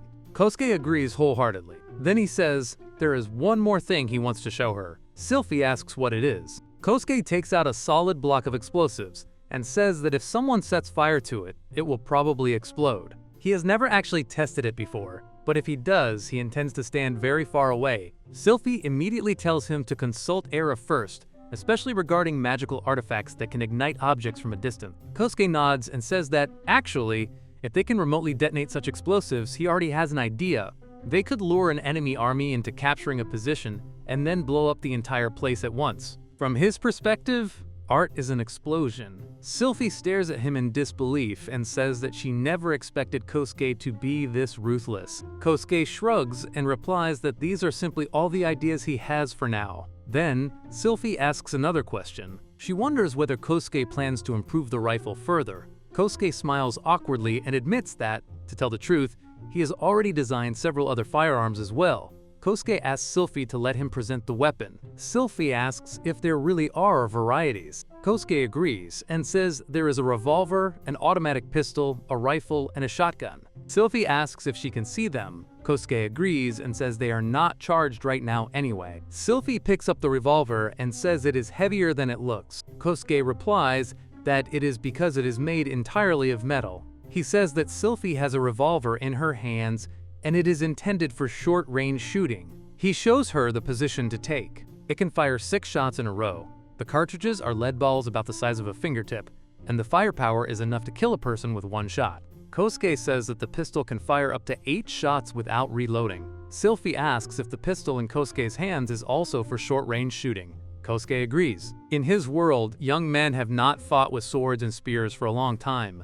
Most fights are fought with machine guns and other firearms. In short-range fights, pistols or submachine guns are often used. Sylphie says that the revolver can only fire 6 shots at a time, and reloading in the middle of close combat is not convenient. However, in her world it rarely comes to close combat. If someone tries, they are simply shot before they can do anything. She then picks up another weapon and asks what this huge tool is. Kosuke says it is a shotgun, a vertical double-barreled shotgun. Sylphie says they are both guns, so what is the difference? Kosuke replies that the shotgun can fire different types of ammunition, several bullets at once, similar to those fired from a pistol, or a handful of smaller bullets. Although he said that in his world it rarely comes to close combat, this weapon is just right for him. It is used during military operations indoors and when hunting. Sylphie asks if that is all. Kosuke says he has prepared something else and suggests she climb the wall. They climb up, and Kosuke sets up an elaborate contraption. Sylphie says it looks like a large crossbow. Kosuke says it is called a ballista. It shoots arrows about the size of a spear. He turns a lever, pulls the bowstring, then takes out a ballista arrow. Sylphie says it really is almost like a spear. Kosuke sets the arrow, pulls the lever, and fires. A huge arrow pierces the stone. Sylphie says that is piercing power. Kosuke replies that it is possible to attack enemies from even greater distances than with crossbows, even destroy a ram. Then he takes out another thing. Sylphie asks what it is and if it is some kind of gun. Kosuke replies that it is almost like a cannon called a swivel gun. This gun can fire long distances, and the projectiles are much larger than those used in rifles, easily outperforming the ballista in destructive power. As Sylphie can see, it takes a lot of iron to produce, but this little thing has incredible power. Sylphie replies that mass production of this weapon is impossible. Kosuke agrees, saying only after they reclaim the mines of the Kingdom of Maynard. Even so, he does not think there will be many situations where they need such a firearm, since there is magic in this world. He reloads, prepares, and fires. He advises Sylphie to cover her ears. Suddenly, there is a loud explosion. Sylphie is surprised by what she sees. A bunch of small bullets fly out. Kosuke says it is buckshot, similar to a shotgun shell. Sylphie asks when he managed to create all of this. Kosuke replies that he has been slowly crafting while the village wall was being rebuilt. The only thing that can be mass-produced is the ballista, and he thinks the men will learn to use it without problem. Sylphie asks about the revolvers, saying they are quite nice weapons. Kosuke asks if she really likes them. If she wants one, he will make one especially for her. Sylphie asks if he really will. Kosuke agrees, saying he cannot wait to see the dark elf cowboy. Suddenly, a scream is heard. At the bottom of the wall are Leonard and Zamal. Leonard says that as soon as they heard the noise, they ran to the wall. Then Jagira and Pilna appear. Kosuke apologizes, saying it was the sound of a test shot. Sylphie asks him to demonstrate the weapon to them too. Jagira says they are shocked. If each of them had such a weapon, wouldn't they be invincible? Pilna agrees. Leonard says the weapon does not feel like the pride of a warrior. Zamal replies that in front of this weapon, the warrior's body hardened in countless battles and any military skill are worth nothing. They are effective against humans, but her skills are on par with anyone armed with a pistol. Leonard tells Kosuke to shoot him with a few bullets to make sure he can parry them all. Kosuke asks if he is sure. Leonard replies not to worry. Kosuke thinks that if he accidentally hits Leonard, his bandage skill will heal him. He loads the gun and shoots straight at Leonard. Leonard moves his sword hand at lightning speed Kosuke cannot believe his eyes. Leonard says he can predict where a bullet will go based on the barrel and the shooter's gaze. Zemal adds that compared to sudden stabbing attacks, bullets are not that scary. Jagira says she could dodge them too. Sylphie replies she would not lose to someone with a gun either, but the speed of a shotgun is too fast to handle in close combat. Kosuke is surprised that even Sylphie says this. He thinks he is making the wrong weapon.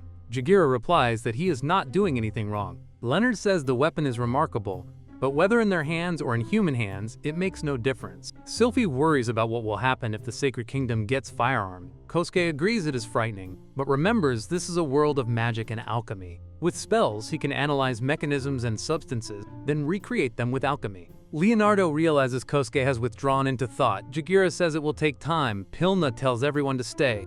Kosuke thinks that to win and reclaim something, one needs strength. He begins to think about a weapon that can effectively kill enemies, but worries the enemy may take it as a trophy. He reminds Sylphie their goal is to save lives, not the opposite. His original thought was to take back the kingdom of Maynard, but now he wonders how to reclaim land without military force. Suddenly, Jagira calls him, saying it is almost time to harvest. The great Omit Desert is now habitable. There is water, and the grains of wheat are large. 5 days later, Kosuke's group returns to the elven village. Sylphie tells Melty to gather the people. She says the first camp has been successfully set up. Inside the protective wall are living quarters for over 300 soldiers and several wells with potable water. Most likely both Sylphie's relatives and refugee families are enslaved by the Sacred Kingdom, so her words carry weight. Sylphie says they are few and weak, and their goal is not to drown the Sacred Kingdom in blood.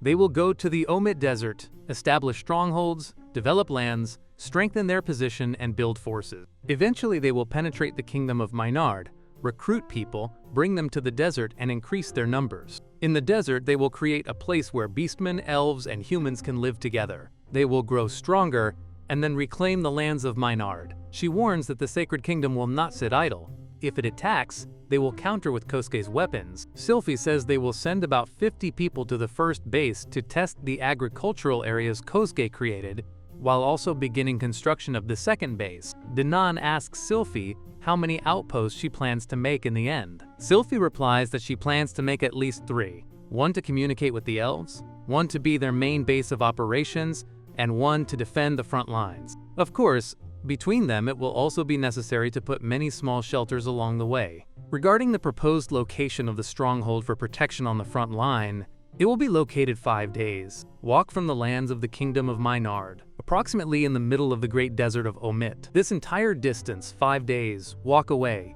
is the Omit Desert. According to their plan, it will serve as a natural defense against sudden attacks from the Sacred Kingdom. They also intend to free the people of Maynard, who are in service in nearby settlements, and will make every effort to establish contact with their compatriots. Danan asks if they really intend to lead the people through the desert in their clothes. Sylphie replies that they will take care of that problem as well. With Kosuke's help, they plan to make underground shelters for safe overnight stays on the way. Danan says that in this way, step by step, they will withdraw the people from the kingdom's lands and increase their own power. Eira asks who they mean by compatriots. If people, then there is a high risk of information leakage. Sylphie says that is exactly what she is counting on, which is why they will have one stronghold right at the forefront. They will see how the enemy attacks the fortress after traveling through the desert for 5 days. Melty approaches Her Majesty and says she would like to know more about the agricultural methods used by Kosuke. Sylphie says they can approach him directly.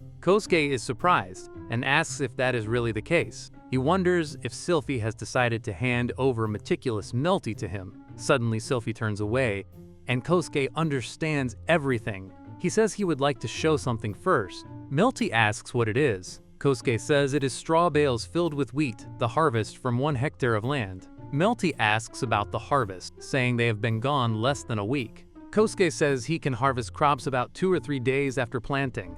Melty narrows her eyes and asks if he is serious. Kosuke thinks her gaze is frightening. He shouts that he planted the seeds on the land he prepared and watered them, meaning everything was done by him alone. If someone else were to do it, he has no idea what the result would be. Sylphie says it will be necessary to check. Melty says she understands about the field, but such a large harvest from one field is amazing. All the grains are equally regular in shape and very large. This wheat is a high-quality variety, and such a quantity in just 3 days is astonishing. Melty says all this could only be done by Kosuke's hands and no one else's. Kosuke thinks that depending on the test result, he might be forced to plow the fields 24/7. He then asks Era what is wrong, noticing she has the look of a dead herring again.